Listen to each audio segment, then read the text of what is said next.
Welcome back to the Real with Joseph Lavin. I am Joseph Lavin. Hope you guys having a great Sunday live edition for you. If you're new here, please hit the like. Everybody hit the like button for me right out the bat. If you're new here, please subscribe for me. I'd really appreciate that. If you hit the subscribe button, just tap the subscribe button. It's free. Helps me grow my channel, and you can keep up with the content we'll be pumping out tonight and content I do during the week as well. So please hit the subscribe button for me and leave a comment below. Let us know what you think about today's show, the topic, as we got a action-packed show tonight. Football frenzy, free agency frenzy, trade frenzy. We're going to get into it. Justin Fields traded to the Pittsburgh Steelers, the Browns' fellow division rival, yesterday for a sixth-round pick and a conditional fourth, depending on if he plays or not. Now, Pittsburgh also just signed Russell Wilson as well on a one-year deal. So the reports come out right now is that Russell will play next year, Fields will sit, and that's how it's going to be. So, but I mean, to me, great value trade for the Steelers. I still believe in Justin Fields. I think Justin Fields kind of got the raw deal in Chicago. Super talented kid, just as talented as anybody. Super athletic. Watch him at Ohio State for 2 years as a Buckeyes fan. Watch him in high school, with it down at Georgia. 5-star, all-world prospect coming out. And I just think, two head coaches, no real help. The only real help they got him was DJ Moore, who's not really a good player, but not a number one receiver. When you're going through two head coaches as a rookie quarterback, that's not ideal. So, I think for Justin Fields, this is a great trade. He goes to a really good organization. Mike Tomlin, a great coach. Gets a fresh start, could sit for a year behind Russell Wilson, learn, kind of reset. And I think Justin Fields by 2025 will be their starting quarterback and possibly their franchise guy. I believe in the kid, especially off the field as well. He's a great guy. Christian, great kid, leader. Everybody likes Justin Fields. He's a very likable kid. So very likable dude. I say kid, we're the same age, but but very likable guy. And happy for him. Unfortunately, he's with my rival of my team, but I think it's a great trade for the Steelers, especially for only a 6th-round pick. I think that's a bargain for Justin Fields. I think it's I was pretty stunned, like a lot of people, when I saw how they got him, and not where he went to, but how they got him. My only concern before I bring my guys up here tonight, we got a good panel tonight coming up here. My only concern with Pittsburgh is the O-line still needs improvement, in my opinion, and I don't know if Arthur Smith, their new OC, offensive coordinator, he's traditionally ran a West Coast style of a system, and I just don't know if that system that he's been running for most of his career as a offensive coordinator fits Justin Fields' skill set. It usually doesn't fit those kind of athletic guys who need to get out of the pocket more, can use their legs more, need a little more of a spread, more up tempo, or more tempo. I think it's kind of similar to what we saw here with Deshaun Watson in Cleveland. Why the Browns brought in Ken Dorsey, because I think they needed that change and that shift offensively to fit more of Deshaun's skill set. So that's something I would keep an eye on there. I'm curious to see how maybe Arthur Smith tweaks his offense a little bit. I think they'd be wise to, especially when you have Warren in the backfield and Najee Harris now with Justin Fields. I think they should tweak it a little bit, maybe a little more RPO action, a little more things that fit his skills. So that's what I'm going to be curious to see, even with Russell Wilson as well. Is Arthur Smith going to run that same type of system with both those guys? I don't know. I think he's got to tweak it a little bit. So we'll see what happens. And right now, looking at the AFC North, I think if you ask me right now, I think, the Ravens lost a lot, and that was a bad loss in the playoffs at home. Cincinnati, to me, didn't really elevate in any way, and they're losing T. Higgins. We'll see what they get for him, and Joe Burrow's come off the injury. I think Cincinnati's probably the worst team in the division right now. If you look at the overall talent roster, I would probably go. I think that we're looking at possibly a Browns Steelers competing for the AFC North next year. I really do. I think if the Browns go out and compete and be the team I think they should be, now that's yet to be seen. I think we could be looking at a Browns Steelers. And I get you don't want to rule out the Ravens; they're always competitive every year. But man, they lost a lot. I just don't know how they recover from that. I know they added Derrick Henry. I like Derrick Henry, but he's a little older. They lost, like I said, they lost a lot of guys. Patrick Queen, lose him to the Steelers. Another great signing for the Steelers. Steelers had a great offseason so far. Maybe just as good as anybody, in my opinion. So I think we're looking at possibly a Browns Steelers race next year to win the title for the AFC North. I just don't know. Baltimore, to me, hasn't shown they can elevate. They are who they are. They can't throw the ball consistently. They can throw, but they can't pass the ball consistently. And that's just a bad loss too. And they, like I said, they lost a lot of guys. So that's my opinion on it. And so now for bringing in my guys now. Michael K. Cabot's here. Hello. And Jersey's in the house. He's in the darkness. Greetings.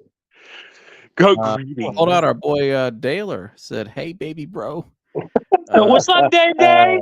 What's up? What's up, brother? Man? Daylor, get on here and talk about Steelers, dude. We were just talking about this a little bit ago. I hope you're doing good, Day. Hope you're doing good, Daylor. I'll stay in the league. You want to come up here for a second? Tell us about the Steelers, because that's you're one of the biggest Steelers fans I know. He's got to hit me. He's got to hit us with the hell no. Just hit me with that. Haven't heard it in so long. I'll send you the link right now, Daylor. But Mike, I'll start with you as I'm sending him the link. What's your thoughts on the trade? You and I have had heated debates on the phone. My lovely, our lovely viewership. So he is a Justin Fields believer. I am a certified Justin Fields hater. Certified. I got it on my wrist, dog. I haven't seen it.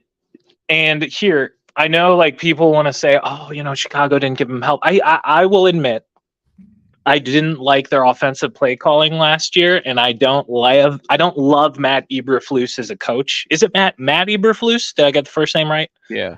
Okay. And the guy they hired the first time, who's the OC in Kansas City now? Oh, Nagy. But like, he got a job because he got Andy Reid's coffee every morning. But Nagy got fired though, like halfway through Fields' rookie season. So like, I don't even really for a rookie. No.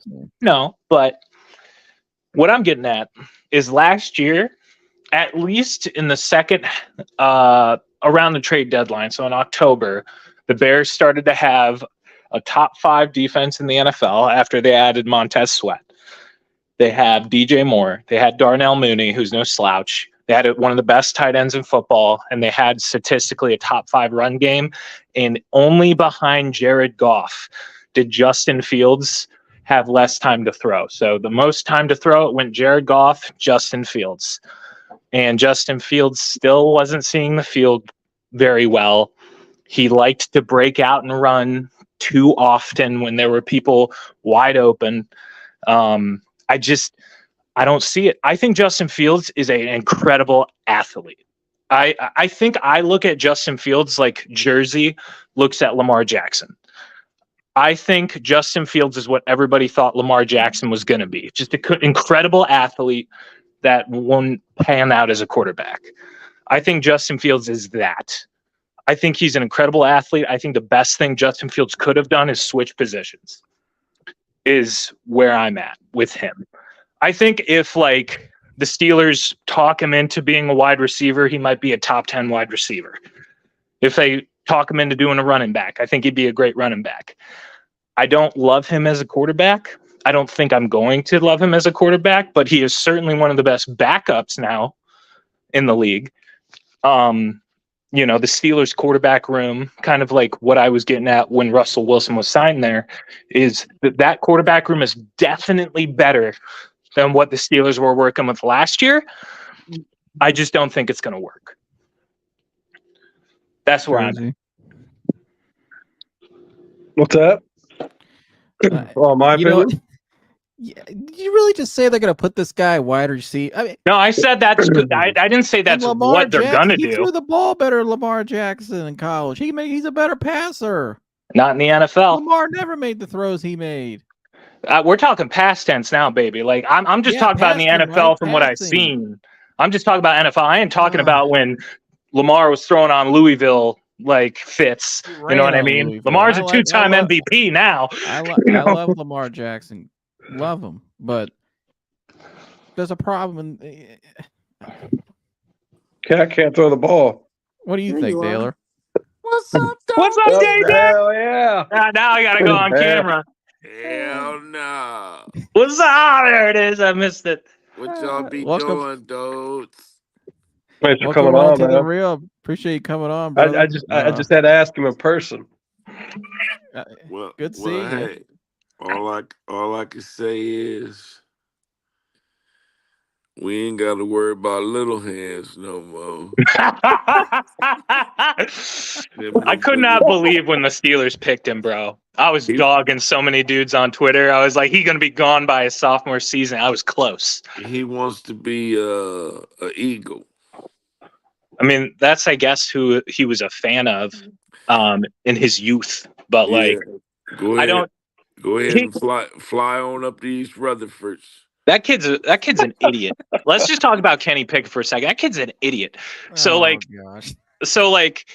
apparently Mike Tomlin tells this kid, hey, it's going to be an open quarterback competition, but we want you to win it in year 3. We're going to bring in Russell Wilson. Yeah. So what Kenny Pickett does, he gets butt hurt, tells he had some like wide receiver like Deontay Johnson.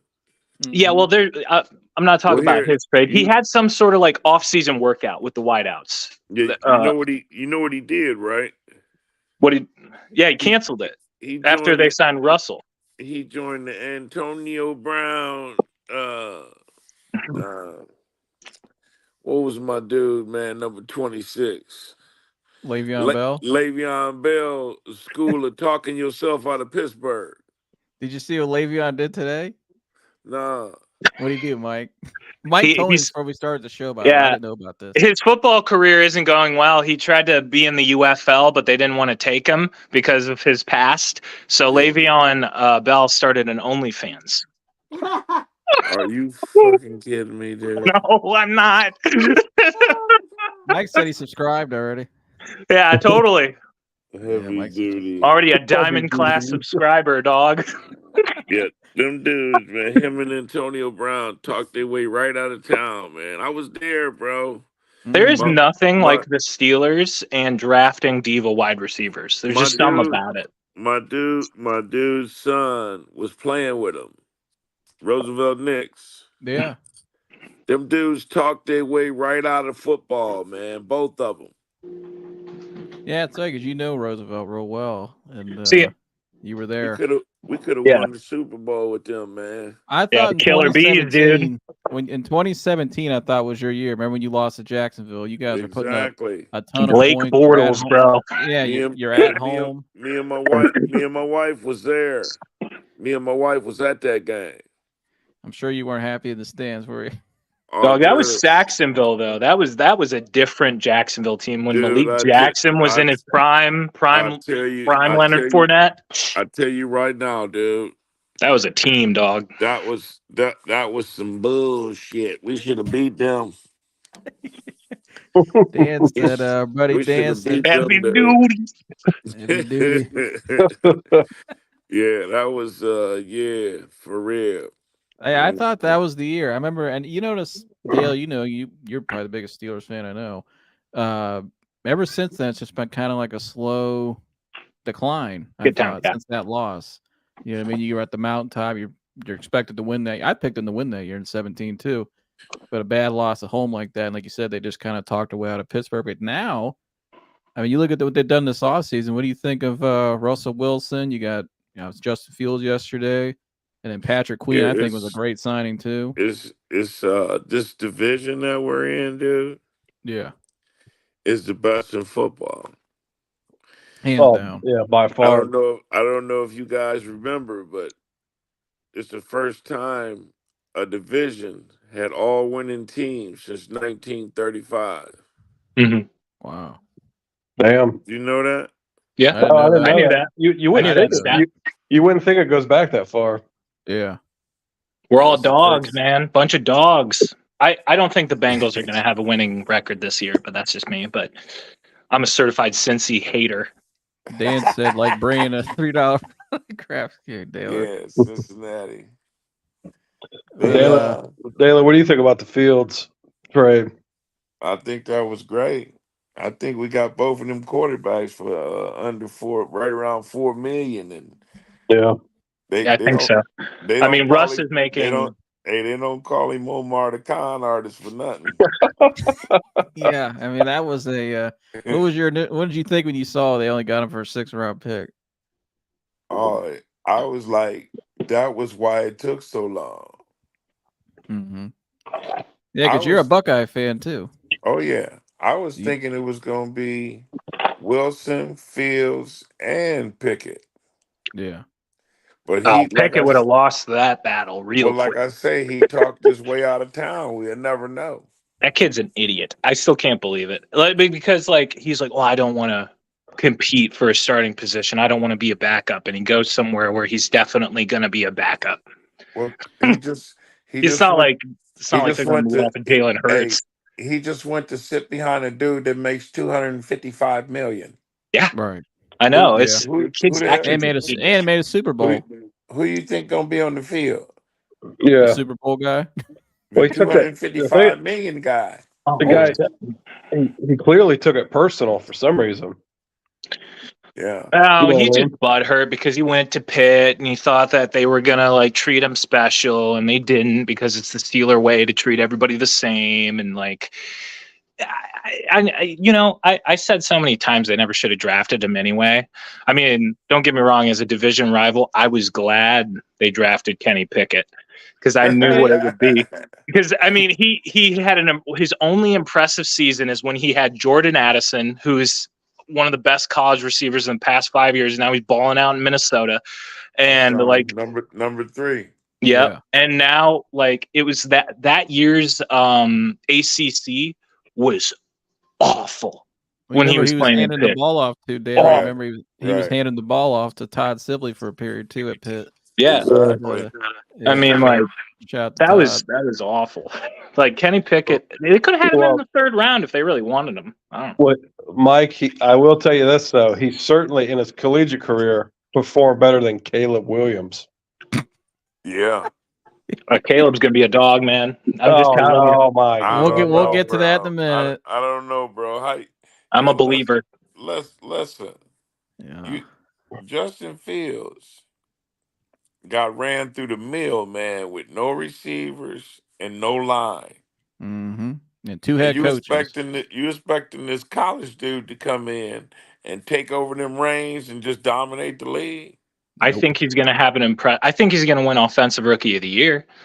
I really do. I think it's going to be a race between him and Marvin Harrison Jr. I really think that. That's a bold ass prediction, my dude. It is, and that's why it's a prediction. But I just, and here last year, dog, Justin Fields had himself Darnell Mooney, a great running game. I was telling these guys, he had the most time to throw, the second most time to throw, right behind Jared Goff, who statistically the Lions had the best O-line last year. Yeah. But Mooney is gone. Yeah. Mm-hmm. But right behind him, had the second most time to throw. You have DJ Moore, you have Darnell Mooney, who's a decent wide receiver too. Mooney gone, man. Mooney gone. No. I know he's gone. I'm saying last year. I'm talking about Fields. I'm talking about right now, yo. Oh, right now, it's a way better situation. He's got DeAndre Swift. He's going to have a better O-line. He's probably going to have 2 great tight ends. It really depends what the Bears want to do at 9. Because I think they should take Brock Bowers just because he's such a great prospect. You got something working there, Antonace. You building a team in Chicago. I think Chicago's going to be competitive. I think the NFC North is going to be one of the most fun divisions to watch next year. Besides the Vikings. The Vikings might suck, but that's just me. What I told Mike on the phone yesterday, they need to sit that guy. He's not ready for it. You don't throw a rookie quarterback into a vet. They just traded for Keenan Allen, older guy. Keenan Allen, DJ Swift, an older guy. You got all these older. They should have brought back Fields, who's at 3 years in the NFL now, who the locker room loved, with a veteran team. That makes more sense. You don't throw a rookie quarterback with a veteran. I'm glad they didn't. Oh, I know. I mean, if I'm a Steelers fan, I'm real happy. Thanks.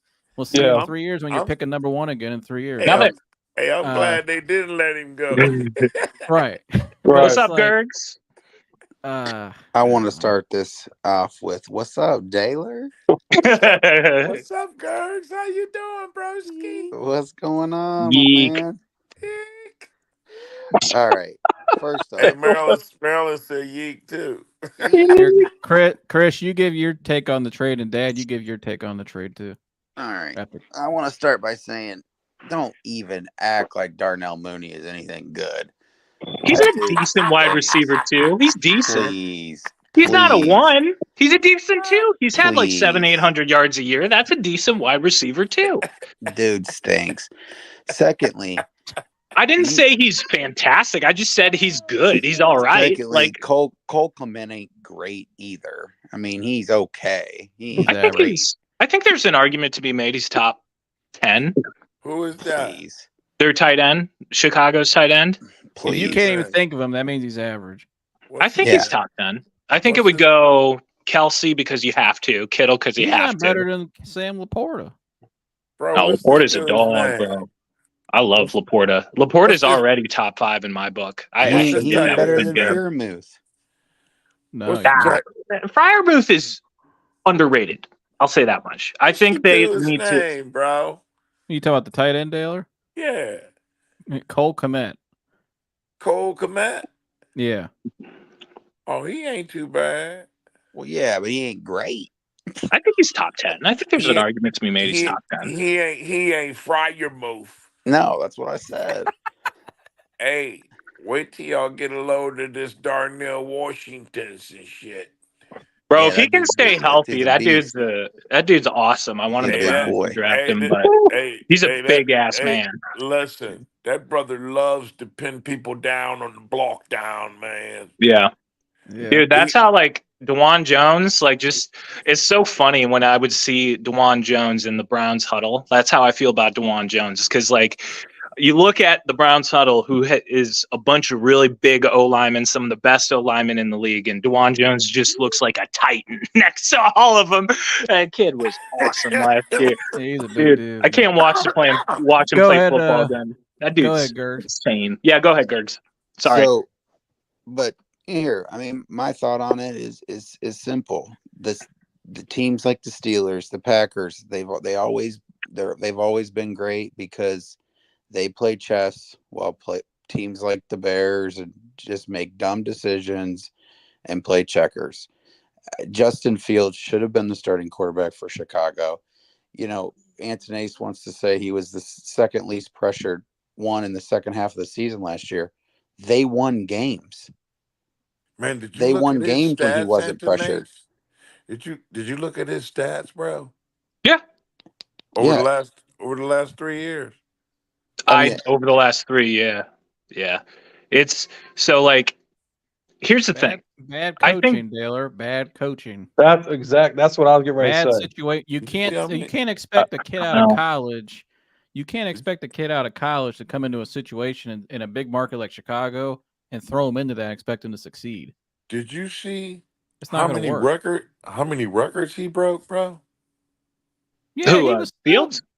In Yeah, Fields. college or like in Chicago? No, in Chicago. Oh yeah. No, I mean rushing wise, like the dude's a dog, Bro, and like he's got multifaceted wise.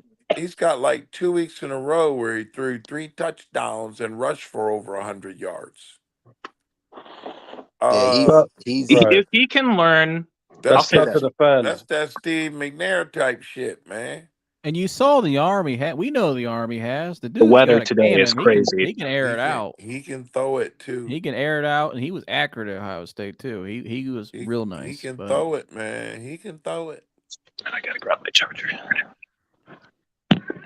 Yeah, and if he can learn how to see the field a little bit better, I think it'll work out for him. Actually, on the record, that was Jeremy's the one that said put Damian Lillard at small forward, if I'm not mistaken, right? Yeah, that wasn't me, bro. Yeah, that was.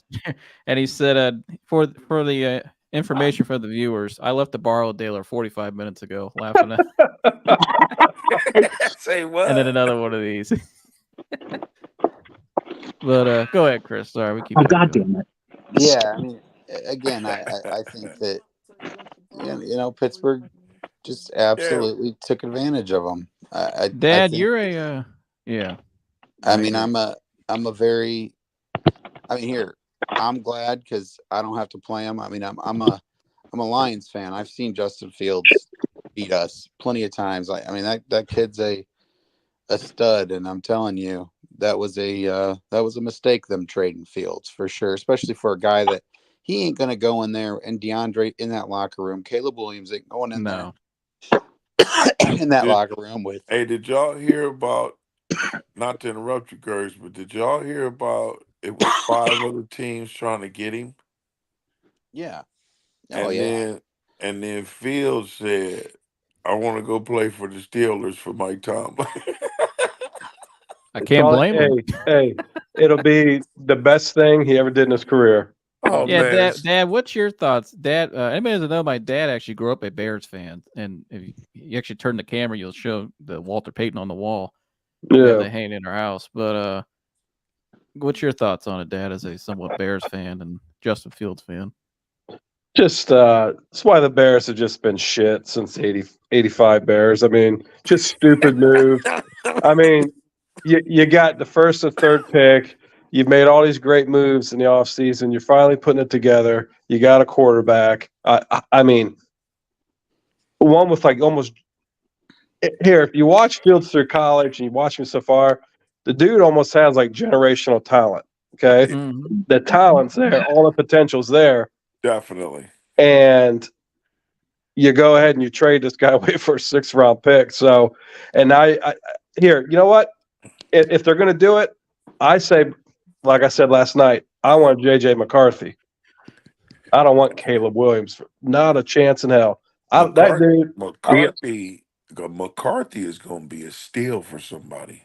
Exactly. And I'm telling you, he can really climb up. But I think that kid's ready right now. I mean, that would track for the Bears in drafting horribly if they took McCarthy over Williams. I will say that. Mike, stop, dude.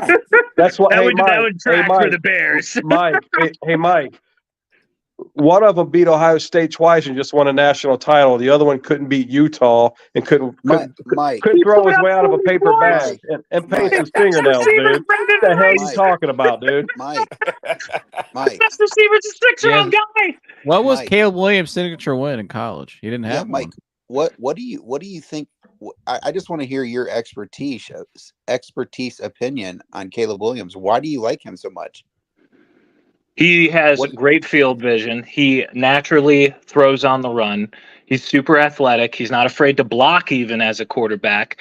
Justin Fields. We're talking about Caleb Williams, not Justin Fields. You just said everything Justin Fields does. Mm-hmm. Justin Fields doesn't see the field well at all. That's been his biggest problem in his professional career. And Caleb Williams actually. Hey, bro. If you got a 57-yard run for a touchdown and a 67-yard run for a touchdown the next game, you ain't got to see the fucking field. That's what I'm saying. He could have. I look at Justin Fields as an incredible athlete. I don't hate Justin Fields as a talent. I really don't. I think the Steelers are probably the best organization he could have landed with to teach him how to see the field in the NFL, Mike, and how to read the NFL defense. Mike, do you realize that?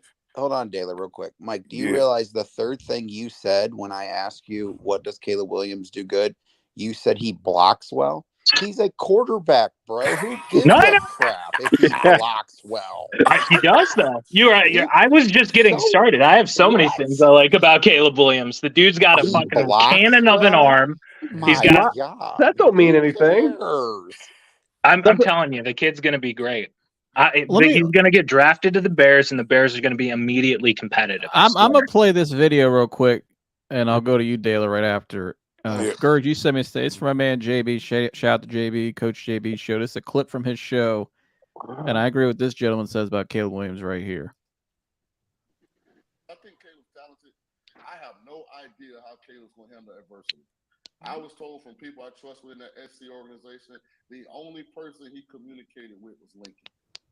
I've been told the same thing. I got friends on that staff. Really? Same thing. Yes, he didn't even have any communication with Cliff Kingsbury. Nope. It was just Lincoln and Caleb. Nobody else could talk to Caleb. What? I don't know. Yes, I don't know how that's gonna play out. Smitty, I heard it's an absolute shit show up there. Talking about bad. I don't think the reward outweighs the risk. I think you already have the reward, build around it, and use those picks to get better as an organization. You draft this kid, you're setting yourself back to what you were before you drafted Justin Fields. Only thing that makes Oh shit! Back to the future. if you don't take Caleb and you keep Justin, you pretty much got to make the playoffs this year. And in that division, Detroit's really good. Green Bay's got a hell of a collection of young talent. They just added Josh Jacobs. I get it. But he also goes on to say in that same clip as well that how do you put Caleb Williams in that kind of locker room? And he's had some red flags off the field as well. And Daylor, I mean, how does the NFL locker room embrace that guy with some of the stuff he's done off the field? You hear what he said there? No communicating with his offensive coordinator. It was an absolute shit show at SC. And he wants ownership of the team. I mean, that wasn't true. College, dude. He in college. Mm-hmm. With this much baggage coming out. Here, listen. I think it. Oh, go ahead, Daylor. Sorry. Let me just tell one thing about. Y'all remember the last time Steelers had a mobile quarterback? No. Cordell Stewart, wasn't it? Actually, it was Cordell Stewart. Yeah. I think we dealing with a different animal at this point. Here, he's the only guy I have ever seen that's this highly touted that never won in college. Actually stunk in college as far as winning. Yeah. It didn't do anything. He lost every big game. He wasn't even in the top 25 at the end of the season. Right. I've never seen a guy get such a pass and promoted the way he is. It's almost It's the Patrick Mahomes effect, man. Hey, who was that? If you could throw a ball on the run and you have, it's just like instantly. Oh, we got to draft this guy. This mofo paints his fingernails. Keenan Allen. I don't know what matters about that. For being honest, hey, who was the one? Who was the one that can't lead your franchise? He ain't mentally. He can't lead a locker room. I think it's just all. I think it. In my opinion, I think all this. Grown men. I think that dude had a Wendy's commercial, man, in his he did. year or some shit. But no, I think all of the like hate on Caleb Williams, at least like on his personal side, not even having to do with football, is just classic, teams trying to push narratives to try and get the kid to drop, which is almost. Is that but Mike, we said this 2 years ago. Was it yeah, Wendy's? I think it was Wendy's. Yeah. So he was a freshman, wasn't he? Sophomore. Because he was still in USC. His freshman year, he was in Oklahoma. Okay. So he had a Wendy's commercial before it was even legal for them dudes to start paying them. I think commercials are actually technically a weird gray area because they're getting paid. They're getting paid for their likeness. I think the commercial was his past year. I think he was a junior when it was legal. Oh, was he a junior? Yeah, he was a junior. Okay. It was his past season. They can do it now. But I'm telling you, before it was completely legal or whatnot, his ass had a commercial. I don't know. I think I have to check. I know he had it this year. I saw it this year. He was in a couple of them this year. Dude, this shit was last year, man. Yeah.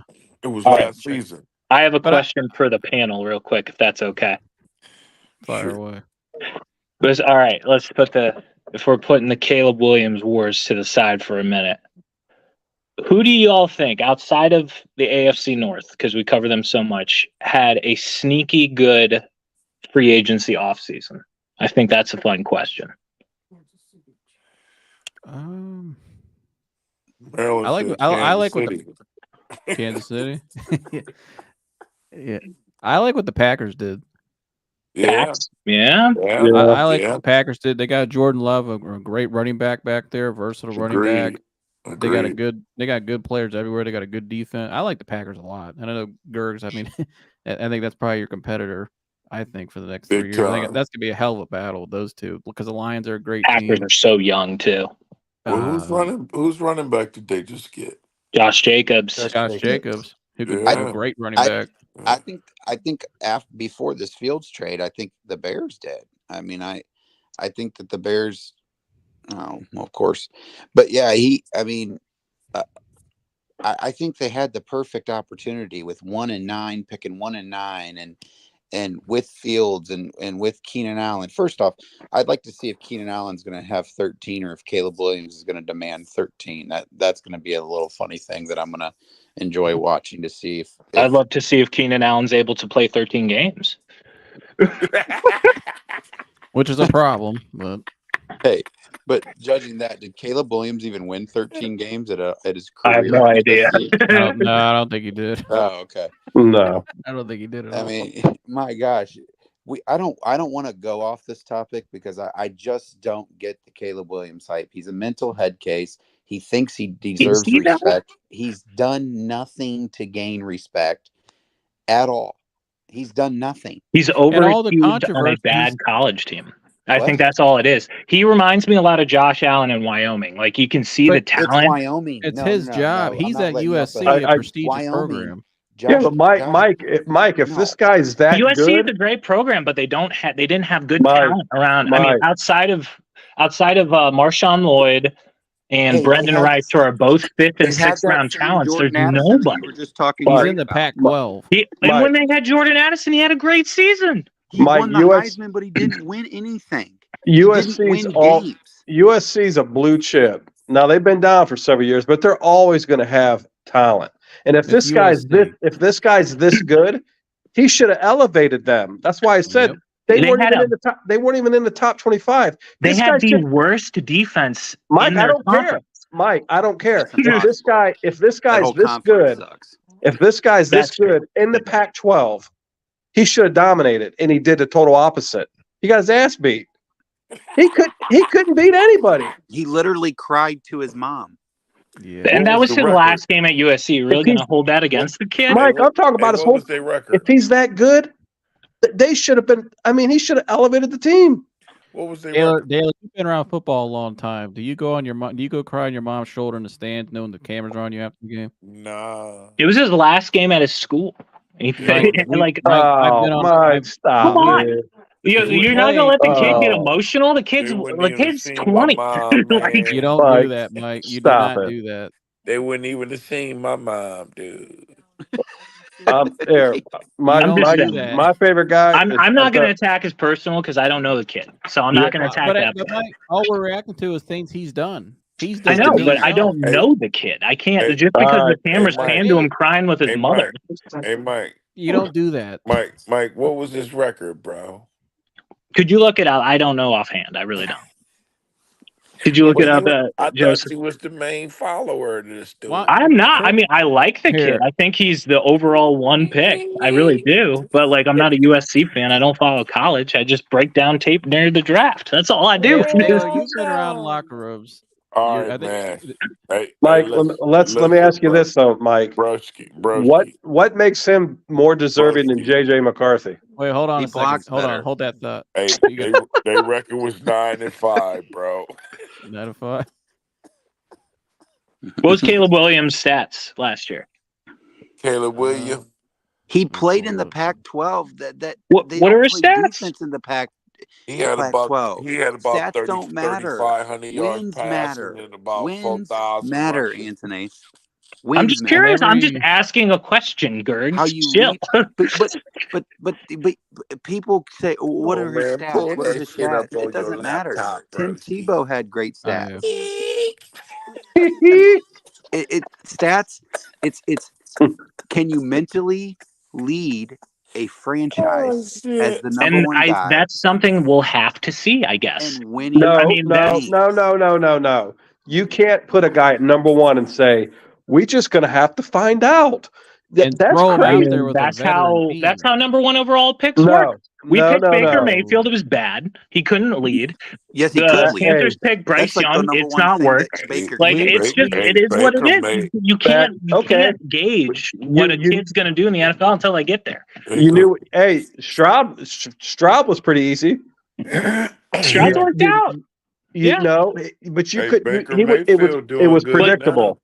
it was predictable because of what his body of work was in college and what he did on the field and how he It led on wasn't the field. predictable. They were saying the kid tested bad. There was like a bunch of draft talk about people bringing him down, just like Caleb. They were like, "Oh, he doesn't test well. He doesn't see the field well. He's not football smart. He's not this. He's not that." We all remember. We were talking about it. what did I he was say? defending Everybody- CJ Mike, Stroud. I was saying how much Mike, bullshit it was. What They did he said do in he's not college? smart. How many more Everybody knew games did he win in everybody knew college? CJ In Stroud the was Big smart. Ten. How many championships did CJ Stroud win? Did he win 0? We're not talking about that. I said, how many more games did he win Where's his in the Big signature Ten? win? How many times did CJ Stroud beat Michigan? Mike, Stroud won a Exactly. Rose Bowl with his arm. I don't think CJ Stroud Mike, don't hit me with the exactly, Mike. Caleb Williams couldn't beat Utah. He couldn't beat anybody. CJ Stroud Wait, couldn't wait, beat wait. Michigan. What the hell are you CJ talking Stroud about? barely beat Maryland. Wait. And Who now did- he's a who great did- pro. who It's did because CJ CJ Stroud's a great player. Mike. And I think Who did- Caleb Williams Oh is my a great player. But you say JJ McCarthy ain't got a shot in hell. JJ I didn't say McCarthy, that. JJ never said McCarthy, he has the intangibles. He leads his team. That guy makes people around him better. That's why he's going to be a great pro. On a side note, who's going to be a better NFL quarterback? Caleb Williams or JJ McCarthy? Caleb Williams. That's where I'm at. McCarthy. It wouldn't shock me if the Bears still traded down and drafted JJ McCarthy. It All wouldn't I'm gonna shock say me. is CJ Stroud played the same Utah team and actually beat them, and he was the reason they won the game with the incredible throws he made. And CJ Stroud was known as a very smart player. CJ Stroud's a hell of a leader, hell of a person, and didn't have many of those red flags either. But Right. He led his team. the locker room speaks for you. Anybody that's actually been in a locker room knows that. Stroud was the Lead. rookie Is of it the year, wasn't snowing? he? What the hell is this weather today, guys? Hey, what? Offhand note, it was pouring Hey, rain man. 30 seconds ago. Wasn't Stroud the rookie of the year? I think it's the Yep. cocaine you're Yes, he was. snorting, Mike.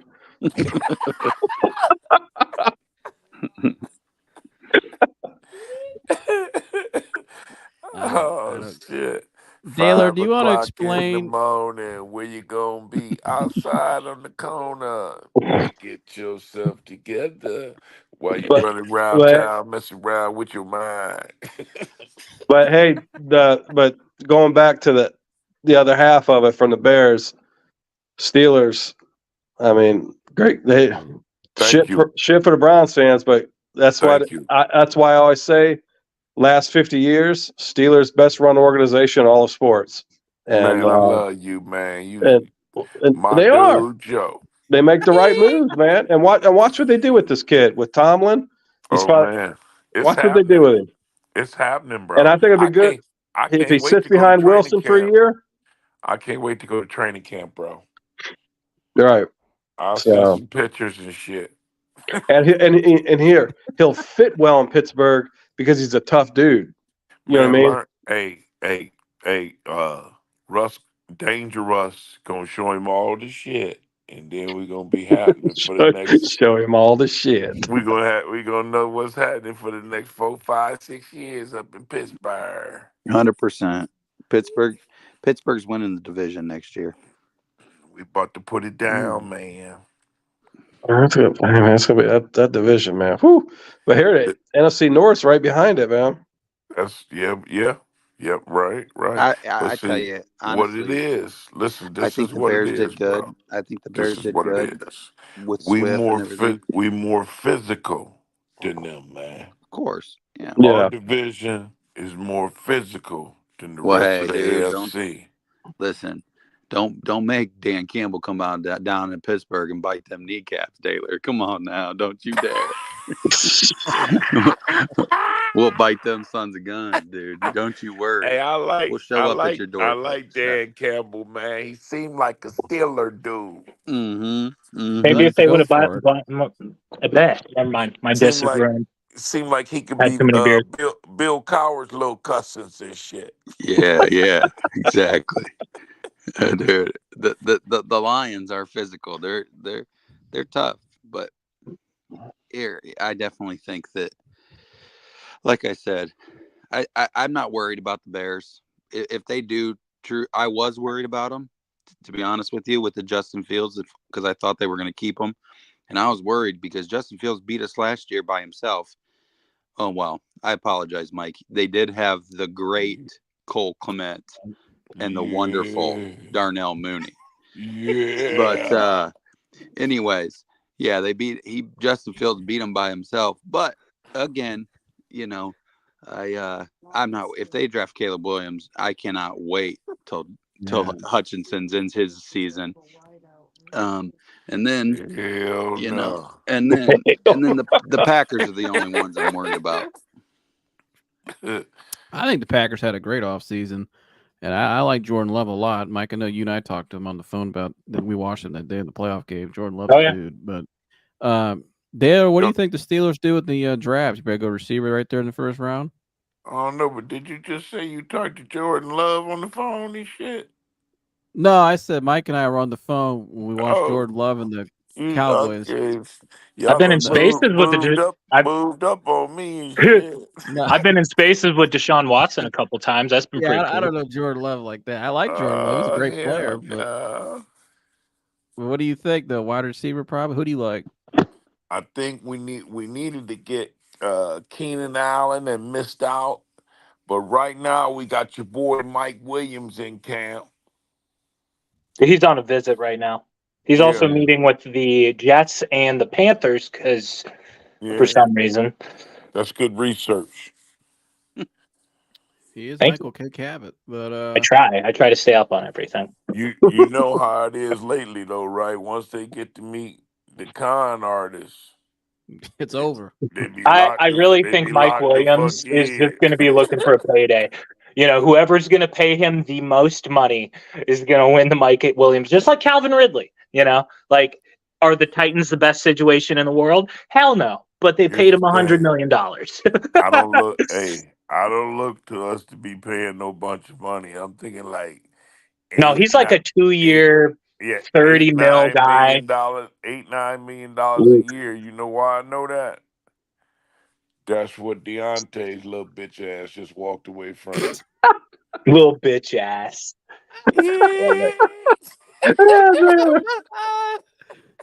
Oh man, yeah. Why do the Browns have 4 starting? Why do the Browns have 4 quarterbacks? We just signed Tyler Huntley today.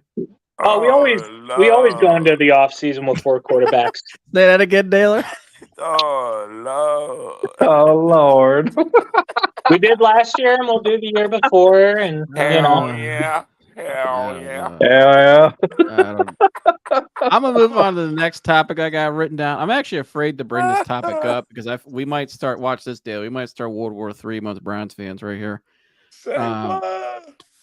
Mike Vrabel hired onto the Browns staff. That was a good pickup. That was a good shout out pickup. to Vrabel, Walsh Jesuit from the Falls, from the hometown. Hey, your boy Jerome. Your boy Jerome said, "Yeah, that's if Stefanski slip up, he slide right." Yeah, exactly. Stefanski hired him. Daylor, nothing like hiring your replacement. Oh my God, he's the 2-time coach of the year in 4 years. Browns fans love misery. I swear to God.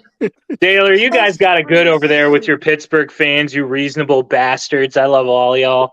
Well, hey, man, I got to deal with these pin hat motherfuckers. we just chucking along, man. Hey, I gotta tell y'all, this was the biggest move of the whole off season. Really? We just got a new punter, man. Hell yeah. Dude, we were signed to Corey Bojorquez, so that's basically a Super Bowl confirmed. What do you guys think? Off top, what do you guys think about the Eagles offseason? They signed Saquon for that kind of money, and then they signed a kicker for a 4-year deal. I did see that. That's weird as shit. Hey, they got little hands, fourth quarter Kenny. I think the Eagles had the worst offseason. I liked the Bryce Huff signing. I know you're not a big fan of him. Not for that kind of money, though. He ain't done enough to get that kind of money. I agree with that. I'd say, you know who I think had the best offseason? $4 million, Daylor, a kicker for $4 million. You believe that? You're paying your quarterback $4 million. Who got the kicker for $4 million? The Eagles. Jake Elliott. They re-signed him. Hell no. $4 million. That's a I lot think the of fucking Texans had the money. best offseason, honestly.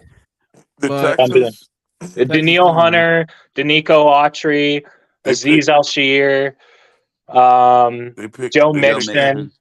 They Yeah. picked him to be the sleeper AFC championship. I wouldn't doubt it. They look, I like think- that team a lot. I They think look we're gonna good. bust them in the fucking teeth. We owe them motherfuckers, dude. They beat us Yeah. 30-6. We're gonna go in there, we're gonna whoop their ass. You got a new quarterback now. It's time to roll. We got 2 new quarterbacks Right. for Yeah. $4 million. Big Russ. I mean, when Hey. Russell Wilson's making $100 million I told- from the Broncos and the Seahawks to not play football for him, I mean, he I could have told- gone. He could have Hey. played for the Battlehawks in St. Louis Hey, and been fine. Hey, I told him, I said, if he lead us to a Super Bowl, that was $1 million Super Bowl. Yeah, but how about Vrabel? Yeah. Hey, well, actually, we'll do. Mike, what's your thought on the Mike Vrabel hiring? And you already probably know where some guys are going to go, but go ahead, Mike. No, I actually really like it. I think I love it. Here, we like this show. We like different opinion on this show. Some shows, and Mike, you know what I'm talking about. They don't allow that, and I don't like that. Everybody should be allowed to. Yeah. If you think Vrabel's going to be Right. the coach, that's just football. I think it's the coaching staff doing him a solid. I think this is a transition year for Mike Vrabel anyway. Mike Vrabel actually did something similar for Jim Schwartz with the Titans when he was going through his health scare. He was a consultant and then moved up to linebackers coach, and now he's obviously our defensive coordinator. So I think it's really cool how we're doing the same thing for Mike. There might be some transition either in the college world or in the NFL world next year, and I think Mike Vrabel will get a coaching job either in college or in the NFL. I really think he'd be up for Ohio State if things go south, especially this year. Mike he's gonna Vrabel's coach not in the interested in NFL. coaching college. Yeah, Oh, he's in okay. the Well, I mean, NFL. he'd be up. I'm sure somewhere. Did he He'll be say an that? NFL. He's. I don't Hey, think he. Yeah, I think he'll be an NFL. Go ahead, Daylor. You know what tripped me out about him, man? What?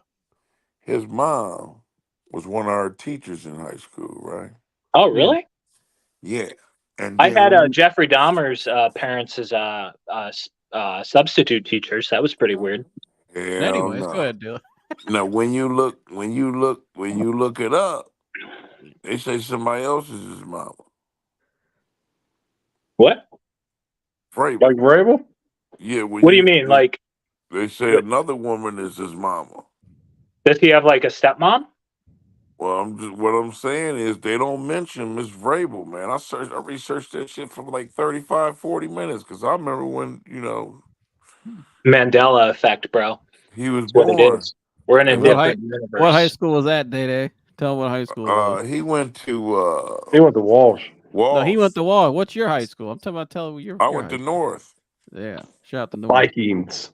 That's Yeah, right. Mrs. Vrabel was the head of the homemaking division. I went to 3 different high schools. I owe allegiance to no one. Oh shit, reckless abandon. Or Daylor, who drafted Vrabel? Who drafted him? That would be the Steelers. Yeah, played for the Steelers, man. Yeah, he got drafted by the Steelers. My favorite Steeler of all time is the dude from Wife and what the hell is that show called? Is it Wife and Kids? The sitcom. You know what I'm talking about, Day. My wife and kids. Is that what it's called? The beginning goes, love and marriage, love and marriage. You talking about Married with Children? Married with Children. Thank you. I was close. and you talking about Ed Bundy? Ed Bundy, yes. My favorite Steeler. Well, he only played for like a year and a half and shit, but yeah. That don't matter. He's still my favorite. Yeah. But, him and Jack Lambert, because Jack Lambert didn't have no teeth, and he was just out there running. That's where he got his nose fixed at in Pittsburgh. At what point does Vrabel get slid into, if it happens, at what point does he get slid into head coaching position? What has to happen? That's going to be like within the next couple of years, maybe the next year. Chris, I know Gurg's got a whole thing on. Go ahead, Chris. Bye week, baby. Oh my god. You guys are such haters, dude. I just can't believe it. Browns fans love misery. They just do. Oh, here I like Stefanski. I like Kevin No, you Stefanski. don't. Stop Yes, I saying do. you don't like But Stefanski. I like Kevin Stefanski. I just don't know. I just don't think he's the guy. And they haven't won. They haven't done enough with him. You know what? The best case scenario is if we move on from Stefanski, we become the miserable pile of shit that the Browns have been, and then everybody can go back to being happy. Let me ask you this, because that seems like to be where we want to be, and that's fine. I'm fine with that now. I really am. So you're saying the whole organization rests on Kevin Stefanski. So you're saying if Kevin Stefanski was moved out of head coaching position, it's all over for the Browns. There's no future. No, I just think it'd be stupid. Like, the reason why the Steelers have been successful for so long is because they don't fire a head coach because after being successful. He won a Super Bowl. He did win a Super Bowl with Cowers dudes, and then he has been successful after he's finally put in his own shit. Losing season. Great. And Stefanski's a 2-time coach of the year in 4 years. That don't matter. Who gives a fuck if Tomlin hasn't had a losing season? What are we talking about, Chris? He got blown out by the Texans. The NFL with Joe Flacco, his 5th starting quarterback, who threw 2 back-to-back pick sixes. Mike, I know, what Mike. Are we doing? Mike, they weren't even. It wasn't even a competitive game. They got blown we are the first fucking team to go to the playoffs with 30% of our salary cap on IR. No other team has ever done that in the NFL, but they found a way. Mike, salary cap is one player. Jesus jumping Christ. You got to show up for the game. They didn't show up. That's great. That's bad coaching. Oh, whatever. 30% of your salary cap is Stefanski win the coach of the year, man. Yeah, he did. What y'all talking about right now? I don't know what they're talking about. That's a great question. That's what I often ask myself, especially Gurgs with his glasses. We got destroyed in the playoffs. We didn't even show up. Right. I watched it, man. That's that comes down to coaching. Couple of questionable calls and they've been getting. I think it just comes down to the magic wore off. Joe Flacco didn't play well. It is what it is. He's a 39-year-old backup off the couch. I know, Mike. The whole team was lethargic. Yeah, the whole team was kind of jacked up. The defense definitely didn't show up. That was the worst. That was the most disappointing thing. Was the defense? That's always going to fall on the coach, though. They didn't look prepared. Did that dude push Njoku in the back? What? Oh, yeah, absolutely. I mean, there were a lot of missed flags. The worst one wasn't even that one. The worst one was the missed roughing call on Flacco, who he threw he threw a ball and then got obliterated by Bernard, I think it was, and there was no flag. Yeah. I think that was the worst. That was the worst one. Yeah. Do you guys think the Browns though? So I kind of wonder if Mike Vrabel's their best offseason signing. I'm just really starting to think. Where's my charger? To be honest, my phone's at 6%, gentlemen. I gotta go, man. You gotta bounce. I gotta go. Love you, Day. It was great seeing you, bro. We gotta go get some tequila shots soon. Yeah, check me out on the next one, man. Absolutely, anytime. Just let me know. All right, love y'all. See you, man. Day. Love you, brother. Later. How do I get out of here, man? Shout out to Daylor. God, I miss the hell out of him, dude. Daylor is one of my favorite people in the world. I swear to God. Maybe we get our buddy Dan up here now. Dan, I sent you the link. We need you up here because we're getting into some spicy stuff now. Spicy stuff. It's spicy. Spicy. What were you saying though, Joseph? We like spicy. We know what people have been saying. I know some people have said, if you think Vrabel's coming here to take the job, it's crazy. Some people think if Kevin's not going by the bye week, I'm like you. I saw you respond to that tweet to that guy, but people think if they're not. Axelrod? I hate that mother. They're not humming by the bye week. Then Vrabel gets slid in there. Me and him argue a lot. Chris, you said the bye week. You think he's gonna be the coach? My hair does not look good. I mean, obviously, if they're 6-0 heading into the bye week, it's not going to happen. But I don't think they're going to be 6-0. I think that. I mean, one thing I do give Stefanski credit for is, my gosh, he's done a really good job of getting people that are better than him at his jobs there. So, I mean, I give him credit for that, because at the end Just of the like day, Dan Campbell, bro. Good at it. Just like Campbell, bro. Yeah, but the difference is Campbell is a better coach. He's really not. Better Don't. leader. Ben He's definitely Johnson's a great coach. He's Just better hope leader. that you can keep him as long as possible. Mike, let me ask you this though, Mike. Let me ask you this: at what point does Stefanski need to go in your mind next year? If they lose, if they're losing, and the situation is still if they're What's healthy. Losing though? Like define like losing. Like, yeah, if they're 2-5, they shouldn't be 2-5 or 3-4 or whatever. Like, I feel like 2-5, because like midway through the season, if you're 2-5, that's really hard to come back from, right? Like, 3-4, you still have a chance, blase. But like, yeah, if you're losing, but like Stefanski's done a good job. We are legitimately the first team to make the playoffs with 30% of our salary cap on IR. Like, there's a reason why he's still here. There's a reason why the NFL gave him Coach of the Year, because that has legitimately never been done before. And then you have a cat like D'Amico Ryans, who came into like a shit show that was Houston, and turned it into a playoff team that beat us. But Kevin still won Coach of the Year because of the situation Kevin had to deal with, and still finish second in the division and go to the playoffs.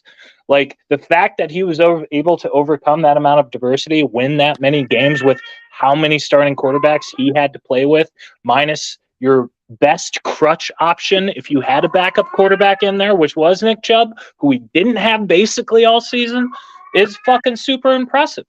And it's kind of sad to see some Browns fans kind of like shit on that, or just like not appreciate it.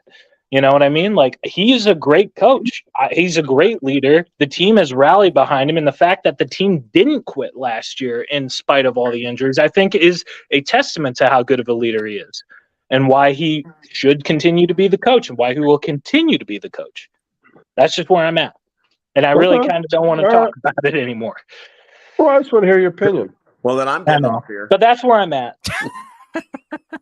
Dan's in the house. Shout out to Dan. Dan, what's happening? Happy St. Patty's Day. Yeah, I like your what's your hat? I'm curious. You always wear backwards hats. What's on the bill? It's just an Under Armour hat. Oh, it's Under Armour hat. I was like, you ain't rocking no Celtics hat up in here, right? You say, Chris? I thought it was a D-Generation X hat. Those were black. No, my bad. I got a DX shirt. One of my favorite memories still, going to WrestleMania 23, bro. It was awesome. It was very ironic that I had just left the bar with Daylor 45 minutes ago. Yeah, I could tell. Where'd you guys go? He was feeling very good when he left the bar. Just I could tell. on YouTube, I had to get on here. Where'd you guys end up going? We just went down the street to the Ignorant Owl. There was a table right, like huge, right in the middle of the floor. So I just told everybody at the calling hours, I'm like, hey, let's go down here. We have a drink. We had the most eclectic group assembled of Fred Martinites at one time, having beers and eating that I've seen in a long time. It was me, Jerome, Angela, Klabina, Kerry Crawford, Basher, Namowski, Gunther, Rosado, Lisa, Chris Tompkins, and Kelly Slavens. If you don't mind me asking, who passed away? I'll text you, Mike. I'll text you. Mike. Yeah. Well, just keep it off the air. Yeah, a previous finance manager of ours' wife passed away. Oh my goodness! Yeah. I did hear about this. Oh my god, I can't believe it. Yeah. It was quite a crazy day, and then combined with St. Patty's and everything that goes. Been crazy. It was great to see Daylor in Maryland, and we had some good conversations there. It was just funny that he was immediately on YouTube when I got home. Yeah, I requested him to come up here, so you had to come up here. So. And then Ashley and I were watching a show, so I couldn't get on video quick enough to hear Daylor. And when Daylor said, "Yeah, he needed to take his ass back up to East Rutherford." East Rutherford. Dog. Oh my god! It was Where's Jerome? Jerome said he was going to come on. Jerome, if you're watching, get your ass on here. Well, Jerome and Klabina dropped me off, but then I don't know if they went back out or they were staying home. They probably did. Oh yeah, Jerome's off on Mondays, right? I think Klobina moved to No, like he changed out that. west or some shit. No, Klobina's moving to Texas now. He was just in Indiana. He went to Idaho for a little bit, then to Indiana. Now he's moving to Texas. So he keeps landing great gigs in the RV business, running RV dealerships, and he's Nice. all over the country. So He don't Good know for no him, bro. sugar night. yeah. But But Dan, anyway, you've heard our Stefanski. conversation. Yeah, Yeah, we'll so start there. What do you I'm think not of the gonna, Vrabel thing? I'm not going to really start a war with Mike about Stefanski because I get it. I mean, I'm 4 beers deep. No, I really don't want to do it. But no, just let me ask you: is there any doubt, because you're a big Stefanski supporter, which is fine. That's fine. You're a Browns fan. That is what it is. And he did win Coach of the Year, which I know are credits to him. Why don't you think he's extended yet?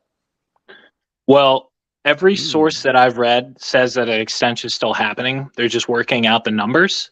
I've read that from Tyler Johnson, who's works for the OBR, who covers the Browns. I've read that from Jack Duffin, also from the OBR. I thought the police just showed up to Joe's house, but that is the TV. It was blinking red and blue. Sorry. So like everything that I've read is still pointing at an extension. So until we get into maybe, because coaching extensions really don't hit until after free agency and the draft are over, because most of them are focused That's on weird. that. Dan Campbell and Brad Holmes both got extended 2 days ago. Okay, and that's an outlier. Like most actually get extended in June to July. If he's not extended by week 1, how do you feel?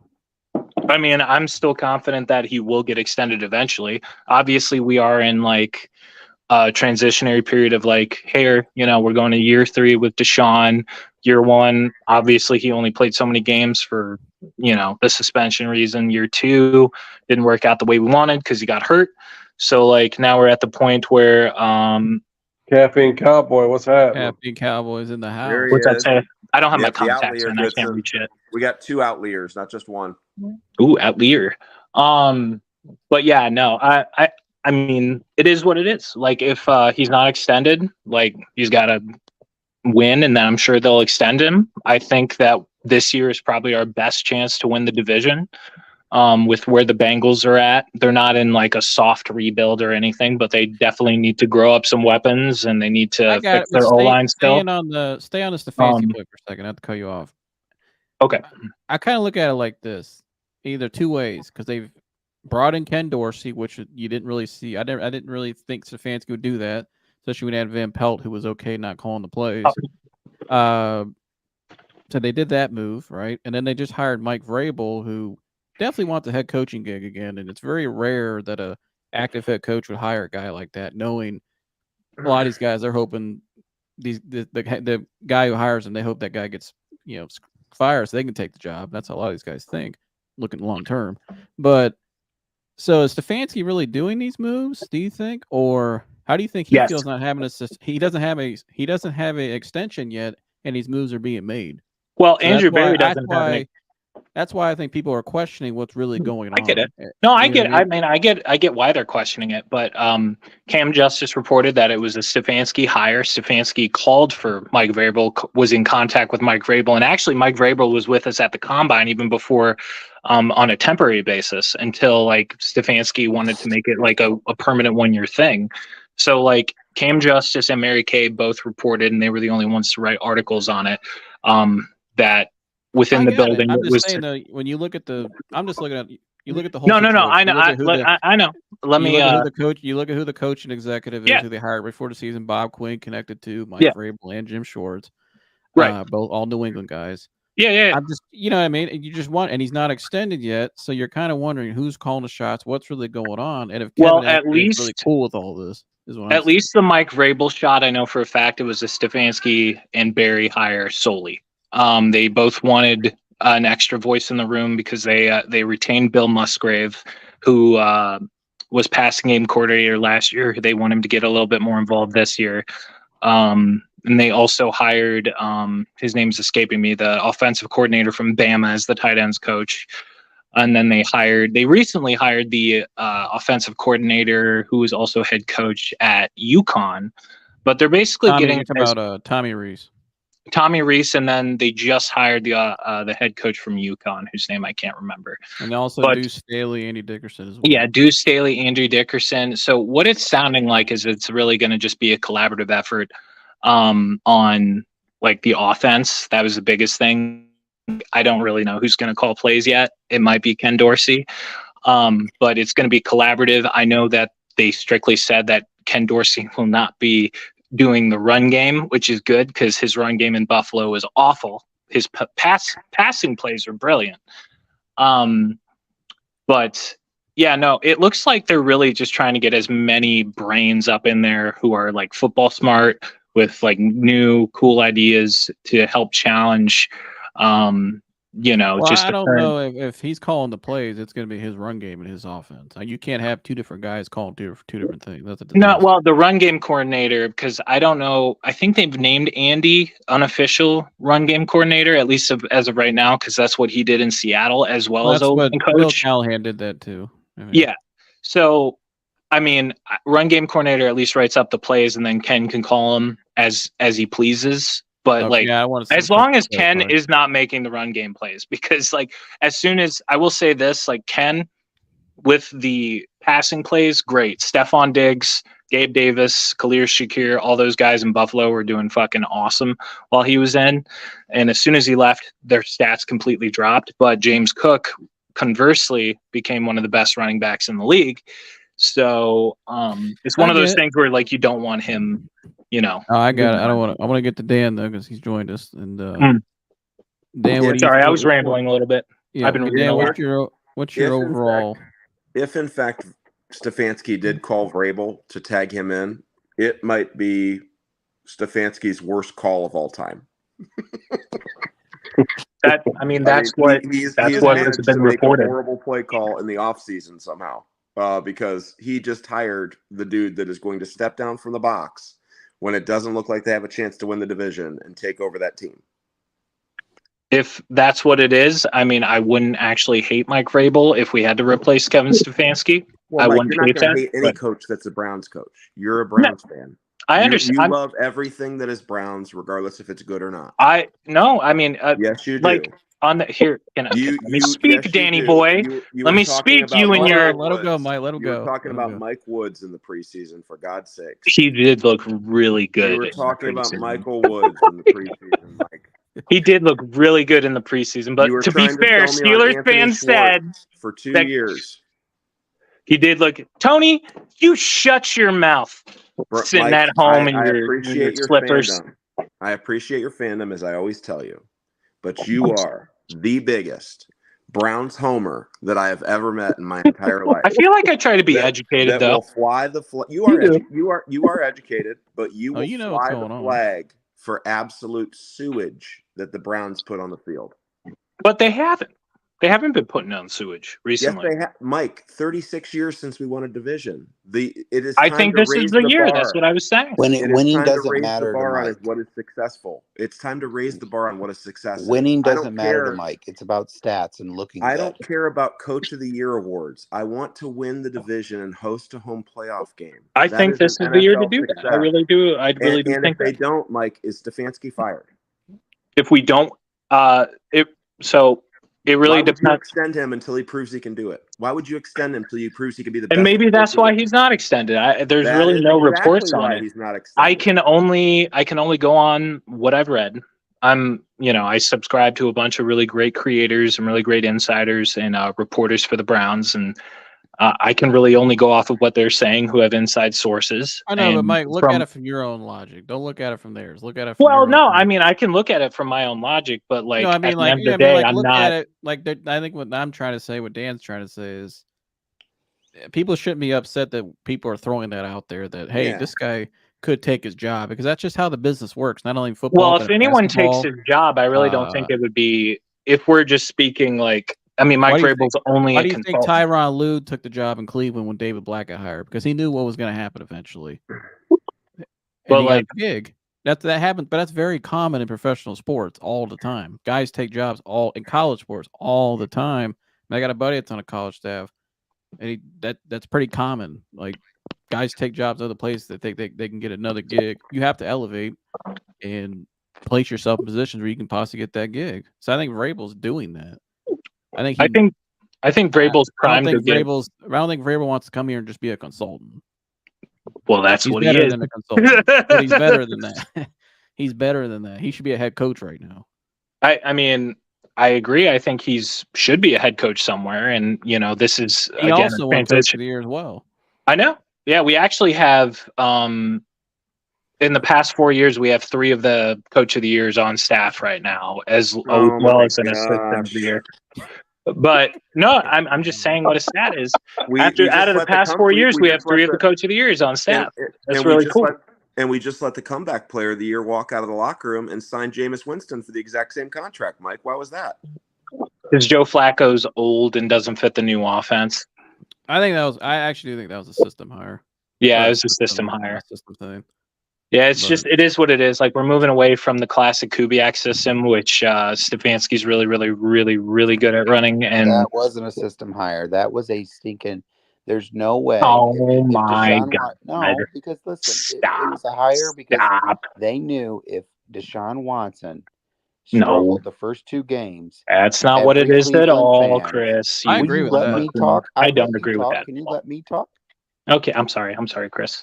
Michael K. Cabot. Sorry. Listen, if Watson struggled coming out of the gate, what would they do? Every Browns fans, we know Browns fans, they would be calling for Flacco. Right. And that's not good for Deshaun either, trying to get back in the... That is not good for Deshaun. They didn't want it. So and I agree with that. But I don't think Flacco fits the system they're going to be running either. But I think both things can be true, and that's... I think both are... No, I agree. Although I think Chris's point, I agree with that a lot, especially getting Deshaun back. You don't need that with a small lighter. Look at that. Best party trick I ever learned. But so who here thinks Vrabel will be the head coach by the bye week? I don't. Dad? I think we got to see the schedule first. Yeah, it's hard to say, but I would hope that no matter who they play, they're going to be over 500 during the bye week. I would hope. As long as the whole team doesn't get hurt again. Their team's stacked. I mean, right. The team is stacked. We got all the receivers. We got if Nick Chubb is even 80% of the guy that he was when he got hurt. Like, well, you gotta. And that's not even like counting who do I think. Huh? You got to shore up Nick Chubb's contract first. I mean, he's staying at this point. If they would have cut him, they already would have done it. No, they still might try to cut his contract, and he may say no and walk. Well, if they don't, they already restructured Jerry Jeudy after the trade, so they have enough. Even if he doesn't. Jerry Jeudy is a 1-year rental. Please don't sell me on Jerry Jeudy. I wasn't saying that. I was just saying that. Is it CPP? You were mentioning how Nick Chubb's contract could be an issue, and I was saying we had already, as we traded for Jerry Jeudy, we restructured his 5th-year option. So even if Nick Chubb doesn't want to restructure, we can still afford it. We're in the plus in the cap right now. I don't mind. So that's all I was saying. That's what that's all I was getting at. So even if he doesn't want to restructure, we're fine. Nick's saying at least for this year.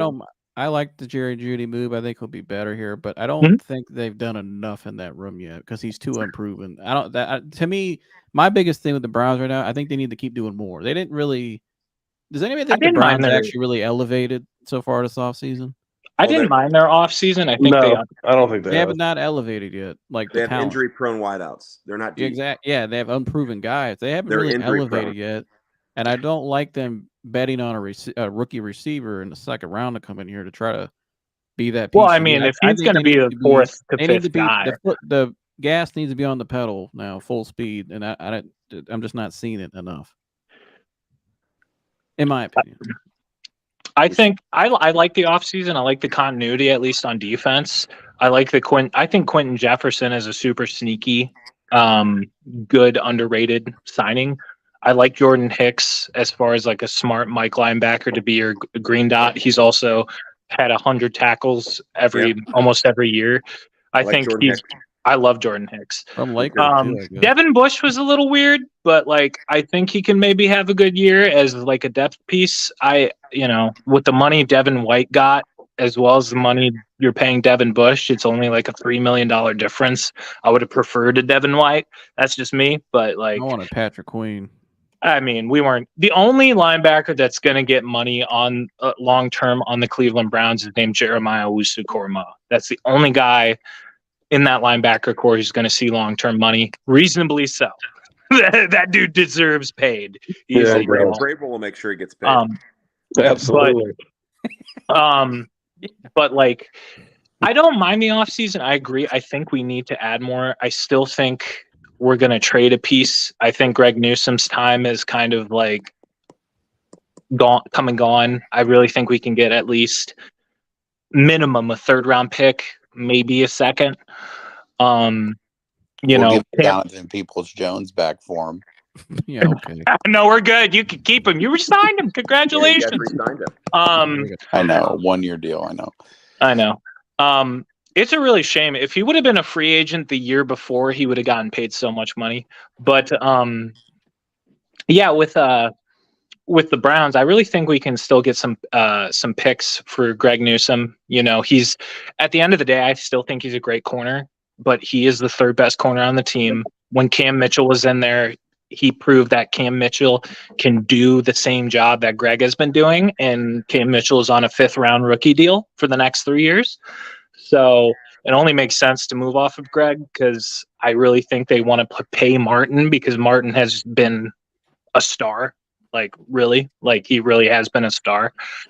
Well, Greg got burned in that playoff game really bad, too. He's been really, yeah, he really did. And Greg's been the most inconsistent, but he's still a starting caliber corner. It's just the fact that we have Denzel Ward and Martin Emerson on the other ends. It's just like, it is what it is. I think we can get a 2nd to a 3rd. The Browns are loaded. The Browns roster is loaded. So they really are. And I think put it out on the field and win in big games. If time to win the playoffs. Stefanski does not win the division and you own the Cleveland Browns, Mike, are you moving on and firing him, knowing your roster is loaded? If we're healthy and like, you are going to fire him. You're going to fire him. You're going to fire him if he doesn't win. I agree. No. If you don't win the division and you're healthy, I agree with you. We're making progress. I agree with you. Podcast now. If we're healthy and we don't win the division, that is a fireable offense with how much you put in the NFL. And in the time you've ever said that, Mike. Let me ask you this. Go ahead, Jared. That's a reasonable thing. Is like, if you don't win with the pieces you have, with everything you put into this team, and you're healthy, but you realize, that's a fireable offense. Through healthy, right? Go ahead, Jersey. The NFL team makes it through healthy. I mean, as long as the starting quarterback's healthy. Hold on, Mike. Go ahead. One thing that just came into my mind a few minutes ago, and he's not extended. My question is, and I haven't read anything about it, is he actually looking for an extension? Yes. Stefanski kind of reminds me of a guy that would have no problem walking away from something. Like, you know what I mean? Does he not see himself long term? Like, he just strikes me as that type of guy. Like, maybe it's too much heat for him. You know what I mean? Cleveland's too much. Well, do you think he actually hired Mike Vrabel? He did hire Mike Vrabel. I don't think that. It's been reported that he hired. I know that, but I believe Mike Vrabel's there to be a head coach at some point, and there's no other reason he'd be there. I mean, it's Mike Vrabel. He's a consultant. That's why he was hired. But he's only a few years older than me. He's like 51, 52 years old. I get that, dog. Like, I'm just saying the facts. The facts of the matter are Stefanski called him to be a personnel and coaching consultant, and then he hired him to do that job. That is the facts of the matter. That is as it's reported. Kevin Stefanski interviewed him, brought him in, and hired him. We don't know if that's facts. That's hearsay. So that's all that's been reported. So everything you're talking about is speculation. You can speculate as you please. You are also. I am speaking on the facts as they were reported. That's not speculation. Who says that that's factual? That's what I'm saying. Cam Justice and Mary Kay Cabot. Mary Kay Cabot, who has 30 plus years of reporting. Doesn't mean everything she says is factual. Doesn't mean. I suppose, but either way, though, Mike. I'm just saying, dog. I'm not like insulting your intelligence or anything. Mike. Listen, Mike. I just want to make sure I don't have the time to follow up on all this shit like you do. So you're not insulting my intelligence. I don't care that I'm inferior as far as knowledge of football to you. Although I played, I don't like insulting people. That's not what I meant. But I don't believe everything I read online. So. and certainly Not what fully I hear enough, from Mike. media members. But what I'm saying is, this guy, he's not a slouch. Obviously, he carries a lot of weight. He's won 3 Super Bowls. He didn't come here just to consult. Coach of the year. Yeah, coach of the year. AFC It's his home. Championship It's his Super Bowl winners hometown. coach. It's his Yeah. dream job. He's not here to consult. That is That's what I'm he's here saying. for. Mike, least. he's not. The guy. It's a the other guy hasn't transitionary won What playoff I'm saying, games. all this is, Kevin Stefanski just strikes me as that type of guy that at some point could say, you know what, I can't take. I don't really want to be around all this shit. I mean, this pressure, and he just might bounce. And maybe maybe Vrabel's brought in just for that reason.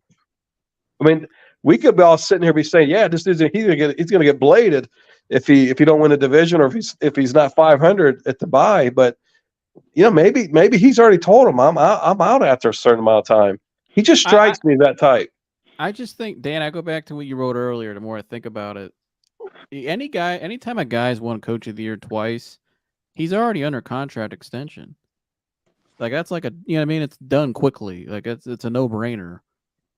It just hasn't happened. Why? Yeah. I don't know. It's just, that is odd to me. Like, Yeah, it's all very odd. And Joe, Mike, you and Snooks, I didn't like upset you, did I? I didn't mean to. Word that. I'm like 5 beers deep. I just want to make sure. I know, Mike, but sometimes I love you. Sometimes you get. It's all right, but what I'm saying is, nothing is lining up in terms of what you're saying. The cat's not here to consult Kevin Stefanski. I'm telling you. I'm just telling you that's and what this guy his job is. This the same like guy he's at least a person. He's a personnel and coaching consultant. Basically, he's like. But this is also you guys, the same guy though. Dan, Mike, he put Urban Meyer in a what do you put? Fucking chokehold in the locker room. Yeah, in front of all the other coaches. Dan, do you guys have like consultants as a GM? Like, do you have any, like, what a consultant would be, like somebody who just gives advice professionally? Well, let me ask you this. No. If you need a consultant, and you shouldn't be in that position. No. Every team employs consultants. Mike, clearly, yeah, you are right. Clearly, though, I get what you're saying. You're saying his job title is a consultant. But what everyone else here is trying to say is, while his job is consultant, he isn't coming here just to be the consultant. He has other things in mind, which is, I'm going to take your job. I mean, I just don't see that since the fact that he was hired by Kevin. Again, like, he's an option if, like, Kevin does horribly, which I just don't foresee happening. Like, if there are things that Kevin could do that he would need to be fired for, and I realize that. But even still, like, Mike Vrabel's not even in, like, a job position to be, what's the word I'm looking for? Promoted to from that position. I think this is just a transitory thing. Definitely do that. I think it's just a transitory thing, like what Mike Vrabel did for Jim Schwartz the past couple of years. Like, kind of what I was getting at before. Jim Schwartz went through health issues, was a consultant. When he got a little bit better, they promoted him to linebackers coach, and then he got hired here as a DC. And I think this is just a transitionary period. Mike Vrabel loves football. He wants to be on a team, contributing in some way. And Stefanski, the gentleman you were talking about, Joseph, has ties to him as well as Jim Schwartz, and they Bob have Quinn, yes, thank you. They hired right for the season. Thank you. And Jim Schwartz has ties to him as well, so they hired him. Stefanski decided to hire him as consultant. It is what it is. I think it's a great hire. I think it'll help. It'll help the team. He's especially he's really locked in, at least as of right now, on the draft. He was with us at the combine on a temporary basis before we announced the actual hire. So hopefully that'll help. But like, if you're a football player in the locker room and Kevin Stefanski's coaching you, and then Mike Vrabel comes up and coaches you, who are you more confident in as a player? Probably, if I'm being honest, if I'm a player on the Browns who has dealt with Stefanski, probably Stefanski, just because he's the guy he's been there for years and he's coached 2 winning teams, and he's the guy that people are comfortable with. I mean, Stefanski, per the NFLPA, he got a B+ grade, which is like third highest. The players love Stefanski. There's nothing against. I don't think I that's don't know what you're getting at. Well, that's not a question. The players do like Stefanski. I think Stefanski's a nice guy too. But I think what Gurg's is saying is, who do players respect more? Who can get their attention more as a former player, Super Bowl champion? I mean, Mike Vrabel. I still think it's the head coach. Mike Vrabel didn't get a job because allegedly he was too what they say he was too what? I don't remember. Basically, exactly too masculine, too imposing. Yeah, too imposing. I don't know if that's. But he can relate to any player probably is just as good as anybody. Right. Where was he even interviewed? Who interviewed him? I don't even remember. Seattle, Atlanta, Seattle. Yeah. Oh, back to my old thing. Not to get off topic, but Browns. I think Atlanta had the best offseason. Who? Atlanta should be excited. Get it off. I had to get it off, dog. I think Atlanta. I mean, they have the best quarterback in the division now. They have, they have all the weapons. I think Atlanta walks away with that division easy next year. Just saying. Boys should be happy. Dan, what do you say about that? We know it. Well, fire the cannons. I mean, losing Devin White did not help the Bucs' case. He is our leader on the field, and Levante David resigned, right? Yeah, we have Levante David still, but no Carlton Devin Davis. White's tough. I mean, Devin White and Devin Bush shouldn't even be mentioned in the same sentence together, other than the fact they have the same first name. But let me ask you this: why is Chris Godwin's what's up with him? He was good as hell, and then he just kind of fell off. And hurt. Yeah, they didn't. Is it injury? I don't follow the Bucs well, so I'm asking you. I just don't know.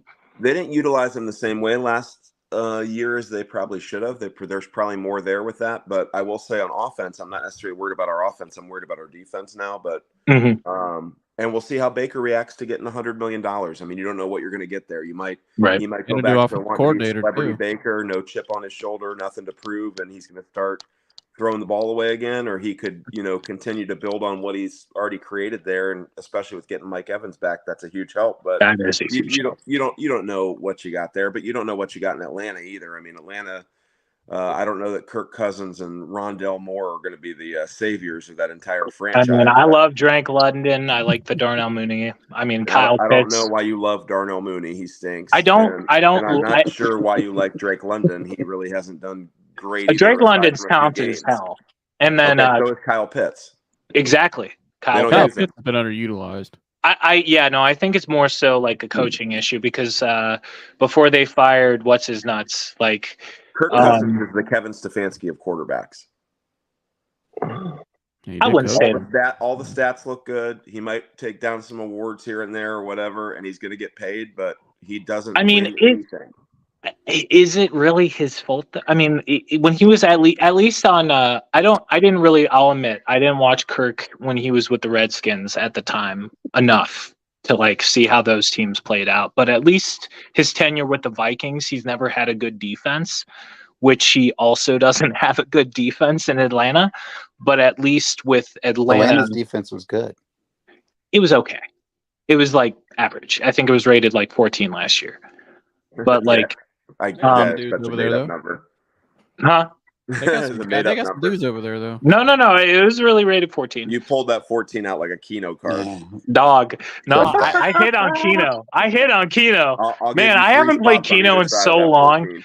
I think that was, oh my God, core memory unlocked. I just, quick story share. I think one of my favorite memories when I worked at Redacted dealership was every now and then, I say every now and then, almost every night after work, me and a friend of mine would go drink at the nearby Wings, and we would see Dan roll up, just checking his Keno tickets. It was great.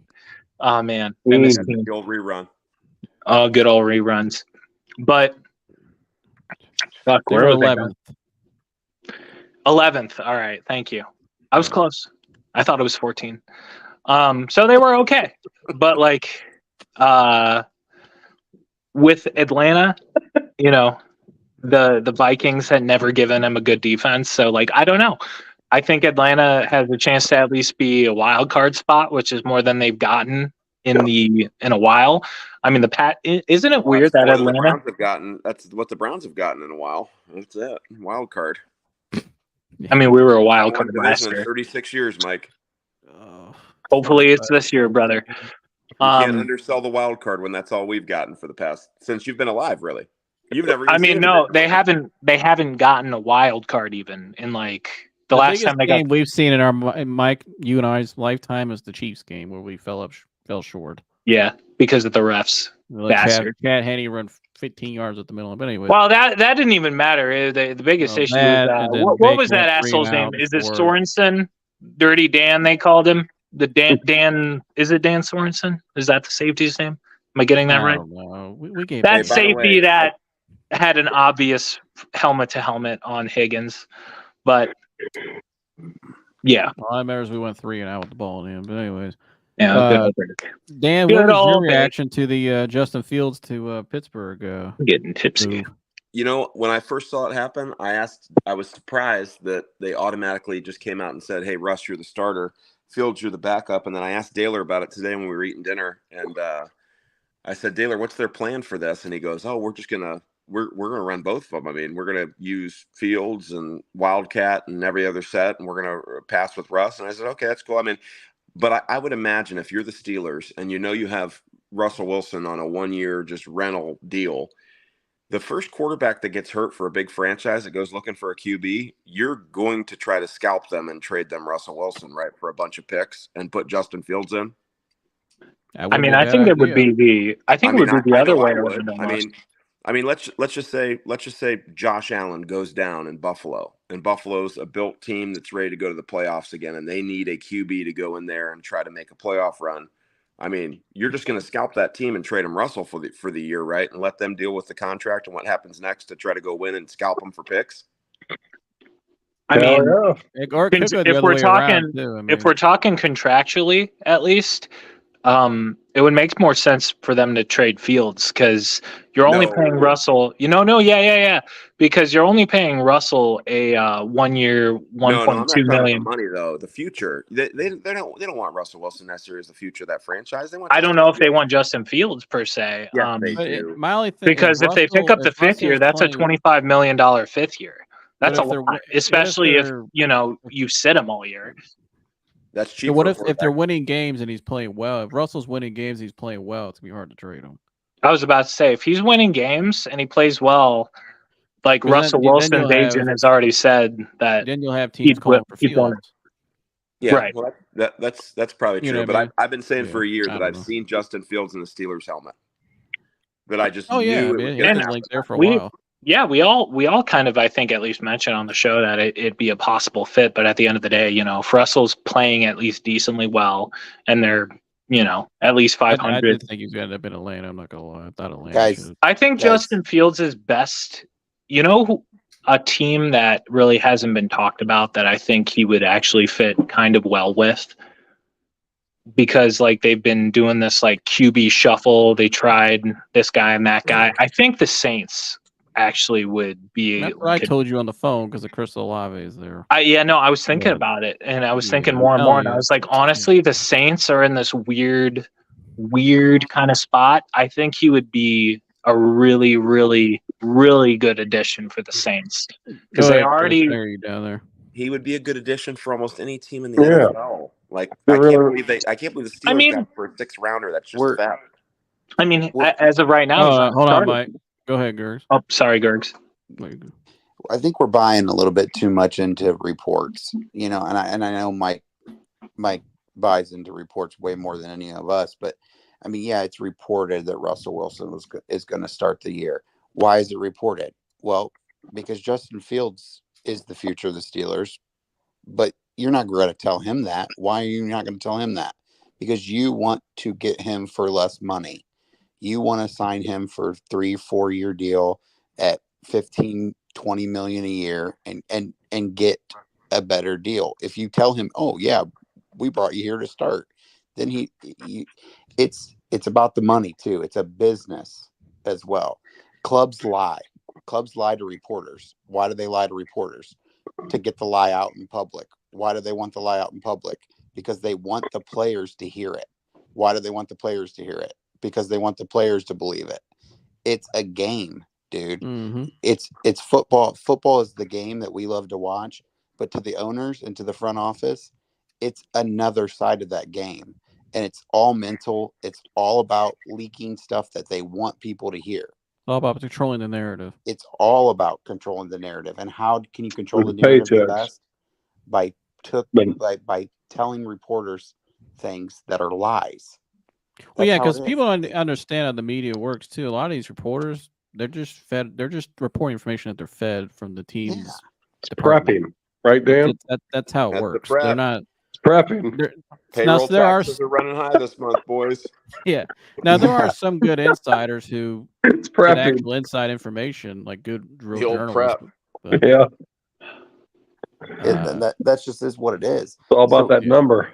Justin Fields, Massive the gains. Justin Fields thing is definitely he is Pittsburgh's guy. Pittsburgh. That's why organizations like Pittsburgh and then Green Bay, they just frustrate the crap out of me because they just are better at that side of it than everyone else. And I agree. What did you guys think of the Tyler Huntley signing today? I didn't mind it. We always carry. I got a kind of- text from Dan about that one. We need a good scout team QB when we play Ravens week that can simulate Lamar Jackson, I guess. Exactly. He's played there. We always keep 4 QBs. I mean, You're not We taking 4 into the season. no, one of them's gone. But like, PTR is probably gone. Your boy Jameis Winston will DTR be is going to be out. He's going to be with the Jets and Aaron Rodgers.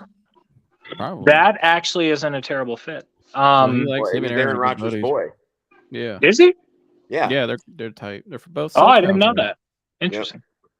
Jameis in Winston a will be the report I odd read. man out. Huntley's think- going to win that backup job? I would prefer. I mean, out of the No. two, if I had to really. Huntley's not going to win that backup job. Yes, he will.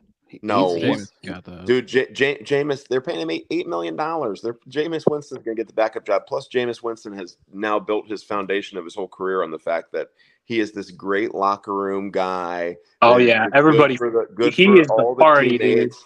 He's like the locker room pastor, dude. He's just up in there like bringing good spirits and life into the whole locker room. Hell while yeah. he's looking for grocery stores to steal crab legs from. That's what I was gonna say. He'll be He's cut. chicken wings. When I thought it was crawfish. It was crab legs. When he's crab not leg. grabbing when he's not grabbing Uber drivers by their crotch, he's the spiritual leader of the locker room. He'll be. Wait, he'll be- what? Yeah, That He happened? won't make the Yeah. 53, man. He won't make it. I don't Jameis, believe that. It's 1 year, $8 million. With incentives, Dan. Listen, Chris, I'll bet you right now that Jameis Winston makes the Browns.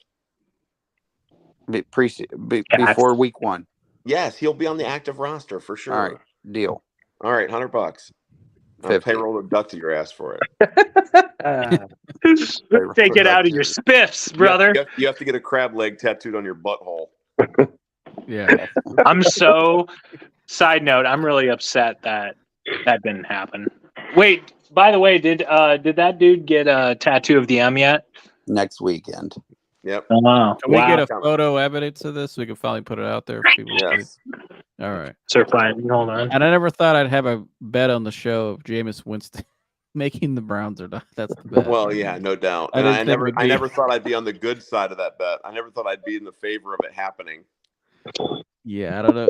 Dan, I got to ask you, though, where do you see the AFC North right now? Because I actually think the Steelers are. I mean, I think we're going to have one of those classic years where the Steelers and Ravens battle and bludgeon each other back and forth for the top spot. What do And you think, Dad? the Browns are hanging on to wild card hope, and I think the Bengals are in trouble. Yeah, I do too. I think the Bengals are. What do you Unless they think, Dad? sign Justin Jefferson.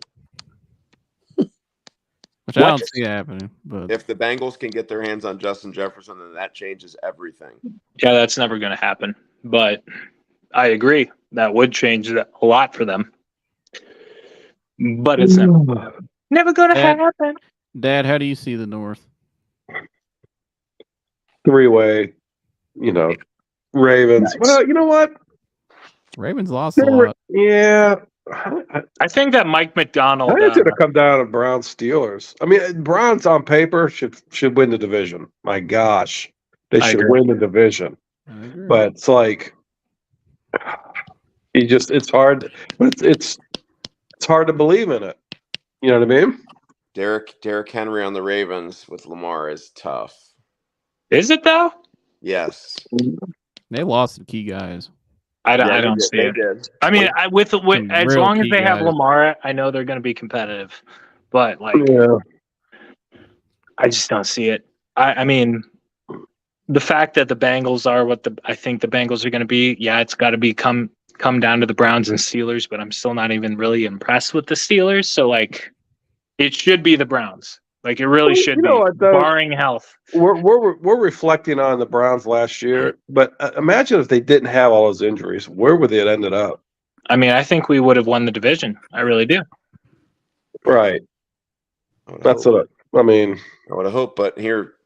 I mean, if Nick Chubb and Deshaun Watson, especially with how Deshaun played in that Ravens game before he got hurt, and with Nick Chubb, how he was playing the first game to the second game of the season, if they wouldn't have gotten hurt, I honestly believe that we would have won the division. But that's just me. I mean, it's what if.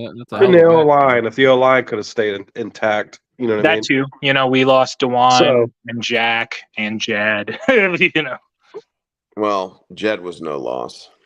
No. I mean, he's good in pass, bro. Oh, God. Mike, do you think we'll get a left tackle? We'll draft a left tackle, hopefully. If we can get another second round. You and I both like Roger Rosengarten. That's my dude. Oh, I love Roger. Yeah, I hope he gets here. here. He'll be fine. Yeah, like if he sits a year, gets developed, that's a left tackle right there. I like his trainer Roger too, Matt Rosengarten. McChesney out there in Colorado. That's my guy, or I follow him. Roger Rosengarten's a dog, dude. I hope we get him. He was so good at the Senior Bowl. I would love him here. But Dan, my last one for you. You heard us there getting the Caleb Williams debate. I'm curious your thoughts on what the Bears did. It was very. Well, I think with this move with Fields, they put all their chips in the middle and said, "That's our guy. We're going to go get him, and we're going to believe the hype and hope that he is the little stat machine he can be and can hit his ceiling and what we think he can be." And Caleb Williams is going to walk into maybe one of the best rookie situations. With a defense and offensive weapons and a great offseason that might be built for a lot of rookie quarterbacks to succeed in. So who knows? I think he's getting picked number one, and I think he's going to go to the Bears. Do I think he should? No, I probably would have kept Fields. I probably would have traded down. I probably would have put Marvin Harrison Jr. with all the other guys that I have there and be like, wow, we're going to outscore the entire world this year. But that's not what they did. So when they did that, I figured that was pretty telling that it's Caleb Williams' time in Chicago. Yeah, I agree. I'd sit him for a year if that was me. That's just me, but I don't know. Before we wrap up, though, it's getting late. I appreciate you guys staying on. My last question for all you guys. Right now, today, who did the Browns draft? Who did the Browns draft with their first pick? Like, what position? That's a great question. What position would you guys go? Where is that pick? 54. 54. Well, for me, at least, I've done a bunch of mock drafts. You know, I love the draft, Joseph. Yeah. It really depends on who's there. But for the first pick, depending on who drops, I've seen anyone from Troy Franklin to Rook or Row, which is his legal name. So I want them to go either receiver or defensive tackle. And if one. I'd go Troy Franklin. If he's there, absolutely. You're going receiver. I'm saying position. You're going receiver. Oh, position, receiver. Okay. Because this year's super deep, you can get a future starter at receiver, especially with where the Browns are at. You should be able to sit the guy for a year to develop. But this draft is super deep at receiver. I'd go receiver. Schnucks?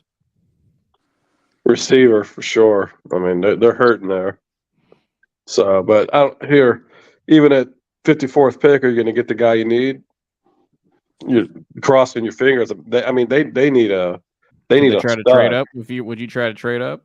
Yeah, if I can get a stud receiver, hell yeah. That's what they got. They have to. I agree. I would try to trade up. A real number one. Yeah. Chris? Roman Wilson. No. Dan. But that's a receiver at least. So Yeah. Receiver or quarterback? Is the class deep enough to support a quarterback being in the second round? I mean, if JJ McCarthy fell to you, maybe, I don't know. I don't think it would happen, but I don't know the quarterback class past the first round, so I mean, Michael past the Penix. first round, you're probably maybe Michael Penix. So I think a team's gonna trade in late to get him. Just Spencer Rattler. I do Spencer, think yeah, he ain't on my board. I think the two guys you consider are maybe JJ, although I think JJ's gonna be gone. Probably Sam Hartman. Sam Hartman's not a second round guy. You could probably get him in the fourth. Yeah. I don't know. I think somebody's gonna yeah. Sam Hartman. I think has I a didn't little know more, the class past the first round, but they do eventually have to come up with a contingency plan for when Deshaun does not re-sign with the Browns, because he is not re-signing with the Browns. I don't see any way, shape, or form that we continue with Deshaun Watson is going to re-sign with the Browns when his contract's up. I don't think anything but the money got him here in the first place. I don't think he's happy with the way it's gone since then, and I think he's going to wait out his contract, and when it's over, he is going to be off to insert California, Florida, big major market team here should his career continue. I think the only way we get him is on a value contract because no one else wants him. I think we need to come up with what that game plan is through a young player, and now with DTR going to be gone and not who we thought he was, it's certainly not Jameis Winston. It's certainly not Tyler Huntley, and the bench is empty. So, well, I mean, this year if Deshaun doesn't work out, they'll just try and draft a quarterback next year, because that is what it is. Well, that's true, but you'd still want to sit that quarterback for a year. I mean, yeah, but like, would you rather draft a quarterback next year when we have a first round pick, or would you rather do it this year when all we have is the second and you're just not sure what you're going to get? You know what I mean? Well, I get what you're saying, and I agree with you.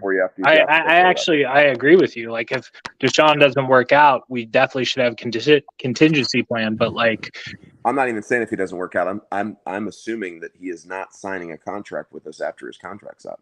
Oh, I mean, at that point, I'm not terribly worried about it, considering we have him for this season, next season, and the season after, at least. I thought it was only this season and next season. No, it's a 5-year contract, brother. Oh, okay, 3 more. Yeah. Yep. So wide receiver probably. We need a healthy young wide receiver. I don't see us re-signing Jerry Jeudy, Elijah Moore, Amari Cooper.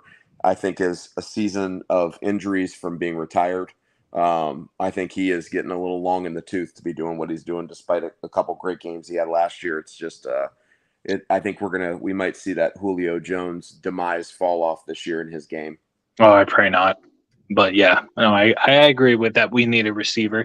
I will say that I do think we re-signed at least one of them out of the 3, and I think they hope that's what Jeudy is, but we'll see. We'll see. Oh man, I would be scared to give Jeudy a major amount of money. If he does well, they win. Yeah, he is just stupid and inconsistent as all hell. He is really dumb. He is. I mean, he's wearing the Star of David around his neck and calling himself Jew. I love that. Here's the thing. That was the funniest goddamn thing I had ever seen in a pre-draft. That was his pre-draft interview, right, Danny boy? Yeah, and then Steve Smith absolutely just destroyed him. Oh God. That was hilarious. Agent 89. Did you see Steve Smith the other day go on the rant about Cleveland? He's like, if anybody in Cleveland media calls me again, trying to get me to come on, and I'm like, I don't think there's anybody really calling you. Daryl Reuter definitely called him. But there's only like 6. There's only like 6 outlets in Cleveland. He had people just blowing up his phone, and like, it had to be Daryl. We're trying to get you. Got to get Steve Smith on. Like, who the hell cares about Steve Smith? You know, trying to keep himself Daryl Reuter, though. Me and him get into it a lot, and like he hasn't blocked me yet. Tony Grossi blocked me. Not surprised. Why'd Tony Grossi block you? I don't know. Me and him got into an argument, and he couldn't stand what I was saying, apparently. But Daryl Reuter, I've argued with him a lot, and he has not blocked me. Props to him, even though he's a negative son of a bitch. Hey, by the way, Mike, it's Al Bundy, not Ed Bundy. And Ed O'Neill. Ed O'Neill is the actor's name, and he is actually my wife's 3rd cousin. No shit. Oh yeah. Yeah. So I actually, when Ashley and I first started dating, I I went to several distant family members' funerals in hopes to meet Al Bundy. So to no avail. To no avail. So but he was on the Pittsburgh Steelers, and he did get kicked off for excessive drinking. Yes, he did. Hell yeah, America. Yeah. Here's the thing about that, right? That show probably came out in what, 91, 92? It was early 90s, but it was a great show. Like, if you're Joe and I's age, even older than you and Chris, but that was like a household. I mean, you knew that show like you knew The Simpsons. It was just like I only know it from Nick at Night. It was a show way before Nick at Night. Every Sunday night. That's the only reason I know these shows. Nick at Night. I'm 28. You know what I mean? Like, what was on after Martin? Yeah. Yeah, Martin was on after that. Yep. The Simpsons, Married with Children. I mean, it was the Sunday night lineup. Yeah. It was awesome. That show was a great show way before its time. In Living Color. Yep. Living Color, yeah. My favorite sitcom, 90s sitcom, is probably a tie between like Full House and like Fresh Prince of Bel-Air before Will Smith lost his mind. That's probably like where I'm at. Will Smith is back. Bad Boys is coming back out. Oh, is it? I thought Bad his Boys career 4. was over after he slapped Chris Rock back. across the face. No, he's back. And all the wife stuff too. Oh my god, dude! I just wish I knew less about his all the family. Jada stuff. I really do. He's back. I wish I knew less. We should. It's that meme where it's like we should all know less about each other. Yeah, it has been pretty recently, but well, gentlemen, any closing words for anybody? I love you all. Like, subscribe, share it with your dog, your mistress, your wife, everybody. You got to do it because it helps us fight the algorithm. Let us know in the comments what you think about this conversation. If you think we're dinkuses or if you agree with us, we'd love to hear what you have to say. But yeah, no, it helps us a lot. And, you know, if you like what we do, Joseph also does some lovely work about mental health. So if you want to get into that as well, definitely like and subscribe because it will help enrich your life a lot. and in honor of Kevin Stefanski, we're all going to call people this week that are better at our jobs than us and hire them. You're hiring me, Dan? You know, they do say that's a sign of a great leader. I didn't know you were going to hire me. What am I doing? What am I doing? Washing cars. Oh shit. All right. Dan, you guys. Oh, yeah. go ahead, Chris. in case you were wondering, Caleb Williams is an excellent blocker. I know. He is a really good blocker. I couldn't even believe I heard that. I'm almost done with my 6-pack. It's 8%. What do you want? I would have thought you had an 18-pack after you said Justin Fields is a wide receiver. Yeah, Good. Shaking the shit out of somebody. Do they sell 18 packs? I'd love to get some. Old 18 rack. You can get an 18 rack. Of Dortmunder? No. Oh, That foo-foo beer. Real beer. Foo beer. That's real beer. It's got to be Natty Light. you little millennials in your millennials. How old are you, Dan? You're what, 39, 40? I'm 41. I am technically a millennial, but I do not classify. Do not classify. I do not. I'm right in between. I do not. I like my beer cold and tasteless. Does that make you more of a man or less of a man? Well, I'm not questioning my manhood. I just don't need it to taste like coffee peanut butter stout when I'm drinking my beer. I don't like coffee peanut butter stout at all. That shit is bad. There's this beer in Hudson. It's called like Dragon's Milk or something. Yeah. I had it once. It was 15%, which is basically just liquor, and it was awful. It was just a coffee stout. They serve it to you in a little snifter that's like that big. Yeah, it's awful. Yeah. All right. Well, appreciate everybody for tuning in. You guys got any final words? You hop off here. Yeah. Anytime Daylor's on, just send me the link and just put below it Daylor's on. Yeah, I will. Take your ass back to East Rutherford, Gene Sheik. and I really hope Deontay Johnson is watching so that he could hear Daylor call him a bitch ass. Yeah. Bitch ass Deontay Johnson. Oh, BJ, Deontay. Oh man, shout We out are to in Daylor. the us, the Lions, which by the way, we got DJ Reader, which is awesome.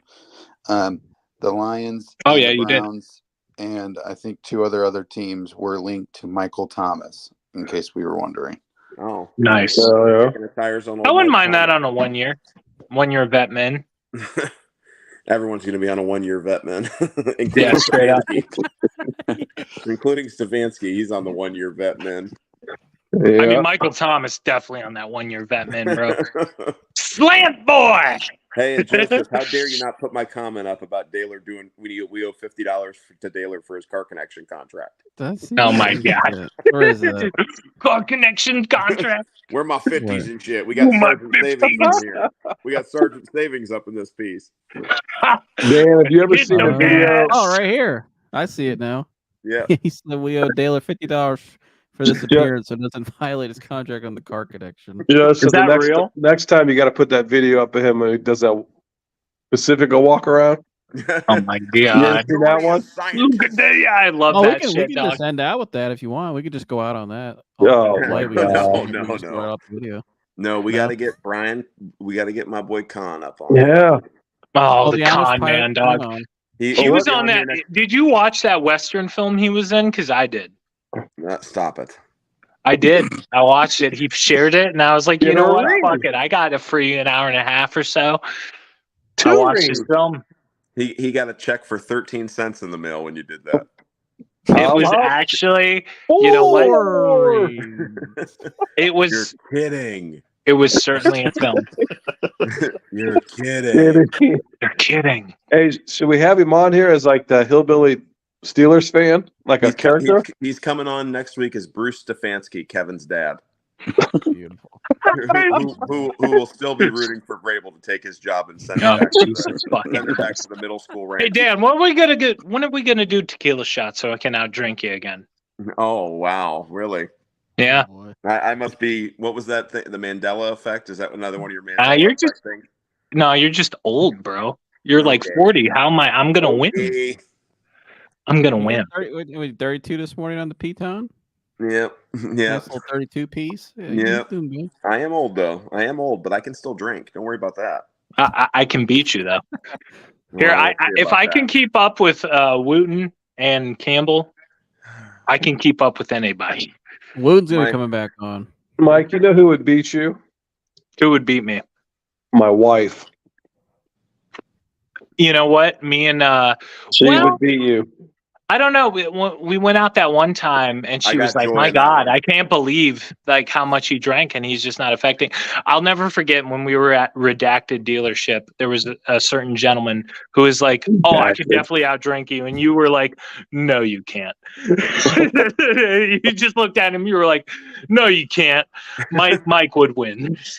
She can I've drink seen well. She does well with that shit. Mike, No, if no, you yeah. and I went drinking, I would literally be driving home while you're still curled in a fetal position at the bar, crying, looking for your ride. You wouldn't drive me home. That's not nice of you. You got to remember, dude, I still weigh 240 pounds, dude. That the science of it is not on your side. My Like, you liver can- is fresh and new. I You was can- definitely. you still fit- weigh 240? You can fit inside one of my legs. You don't even look like you do. Oh You my look God, light, that's a man. weird thing to say. Yeah, I weigh 242. You don't look like it, man. Damn. I weigh 181 now. It's really weird. Well, I remember 7th grade. That's what I played at middle school. I think that's when I was 181 was 8th grade. But we can drink, Mike, whenever. We're already talking about the draft podcast. I'd like to do that live. We'll come up to the Lamtman estate and just do it live. Oh, yeah, Detroit, let's go. We're Yeah, are you coming down? That would be dope. I'll come up to the Lamtman estate. you fire it haven't up. been to our draft party yet. We do it just every do year. in Detroit. Yeah, We got I'll a nice. come on up. Mike, we're planning out the food spread this year too. We got something real nice planned. We're cooking. So And then Joy can participate too, and Joy can do the tequila shots with you, Mike. No, I'm not letting her have tequila. That's all bad. No tequila for Dan, Joy. you've seen that when she gets no hell no, man. It's not no tequila. Speaking We'll bring people be getting fucked up. whiskey then. Whiskey. What was I enjoy doing the last time I was there? Was it Crown? Crown shots. No, it was whatever, Crown shots. No, that's my birthday party. Whatever Jeremy pulled out of the truck. Oh, that was like a Bourbon? scotch. Some And kind he of was like, bourbon? sip it. Yeah, no, it was a scotch. And he was like, sip it. It's too Yeah, good. And I was Jeremy like, you poured it in a shot glass. Yeah, What do you expect 10 me to minutes do? later, Jeremy was torquing in your face. But, Oh my God. Yeah. Yep. That's a life right there. Yeah, we'll do the draft here like we always do. Well, yeah. And Tyson Paul? Oh yeah. Oh, yeah. That's what we do. We just set up in the garage out there. You know what I mean? Old Tyson Paul. Who you got in that one, Mike? Oh my God. If Tyson doesn't win, it's got to be rigged. That's where I'm at. Mike, since he's coming up to our side of our town, we got to take him to a couple other spots before the draft too, or before the fights. We got to go to Tiki Underground, bro. Yeah, we got some other places you can walk into. You got like I heard Kino, Tiki Underground's pretty sweet, actually. I saw the video. Dude, it's dope as hell. Pretty nice. It's like my favorite bar to go. I want to go in there. I like it. It's Jersey. You'd love it, bro. Like their food is good. So like you would like it.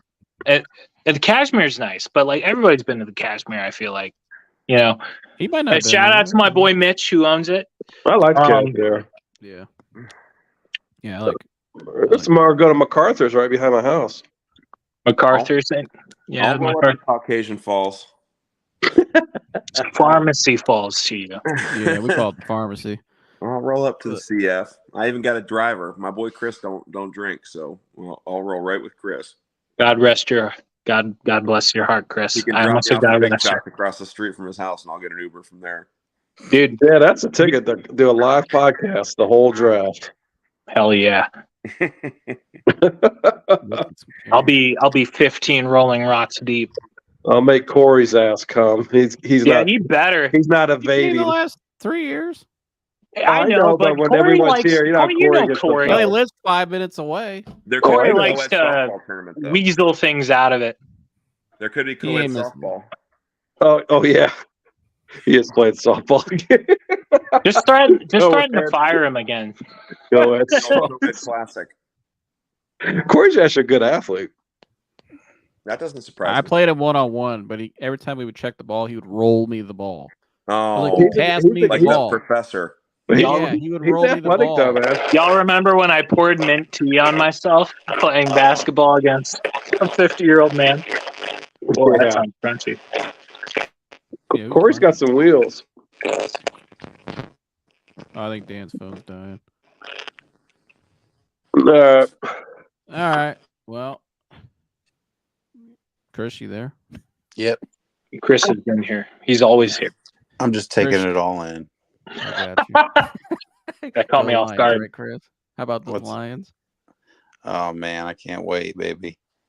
All right. Well, Chris, you want to tell why they need to subscribe and we'll sign out of here? Because Caleb Williams is the best blocker. You heard the man say. We'll see you guys in the next one. We're out of here. I'll See you, buddy. Love you all. See you, Mike. See you, Chris. Later. Go.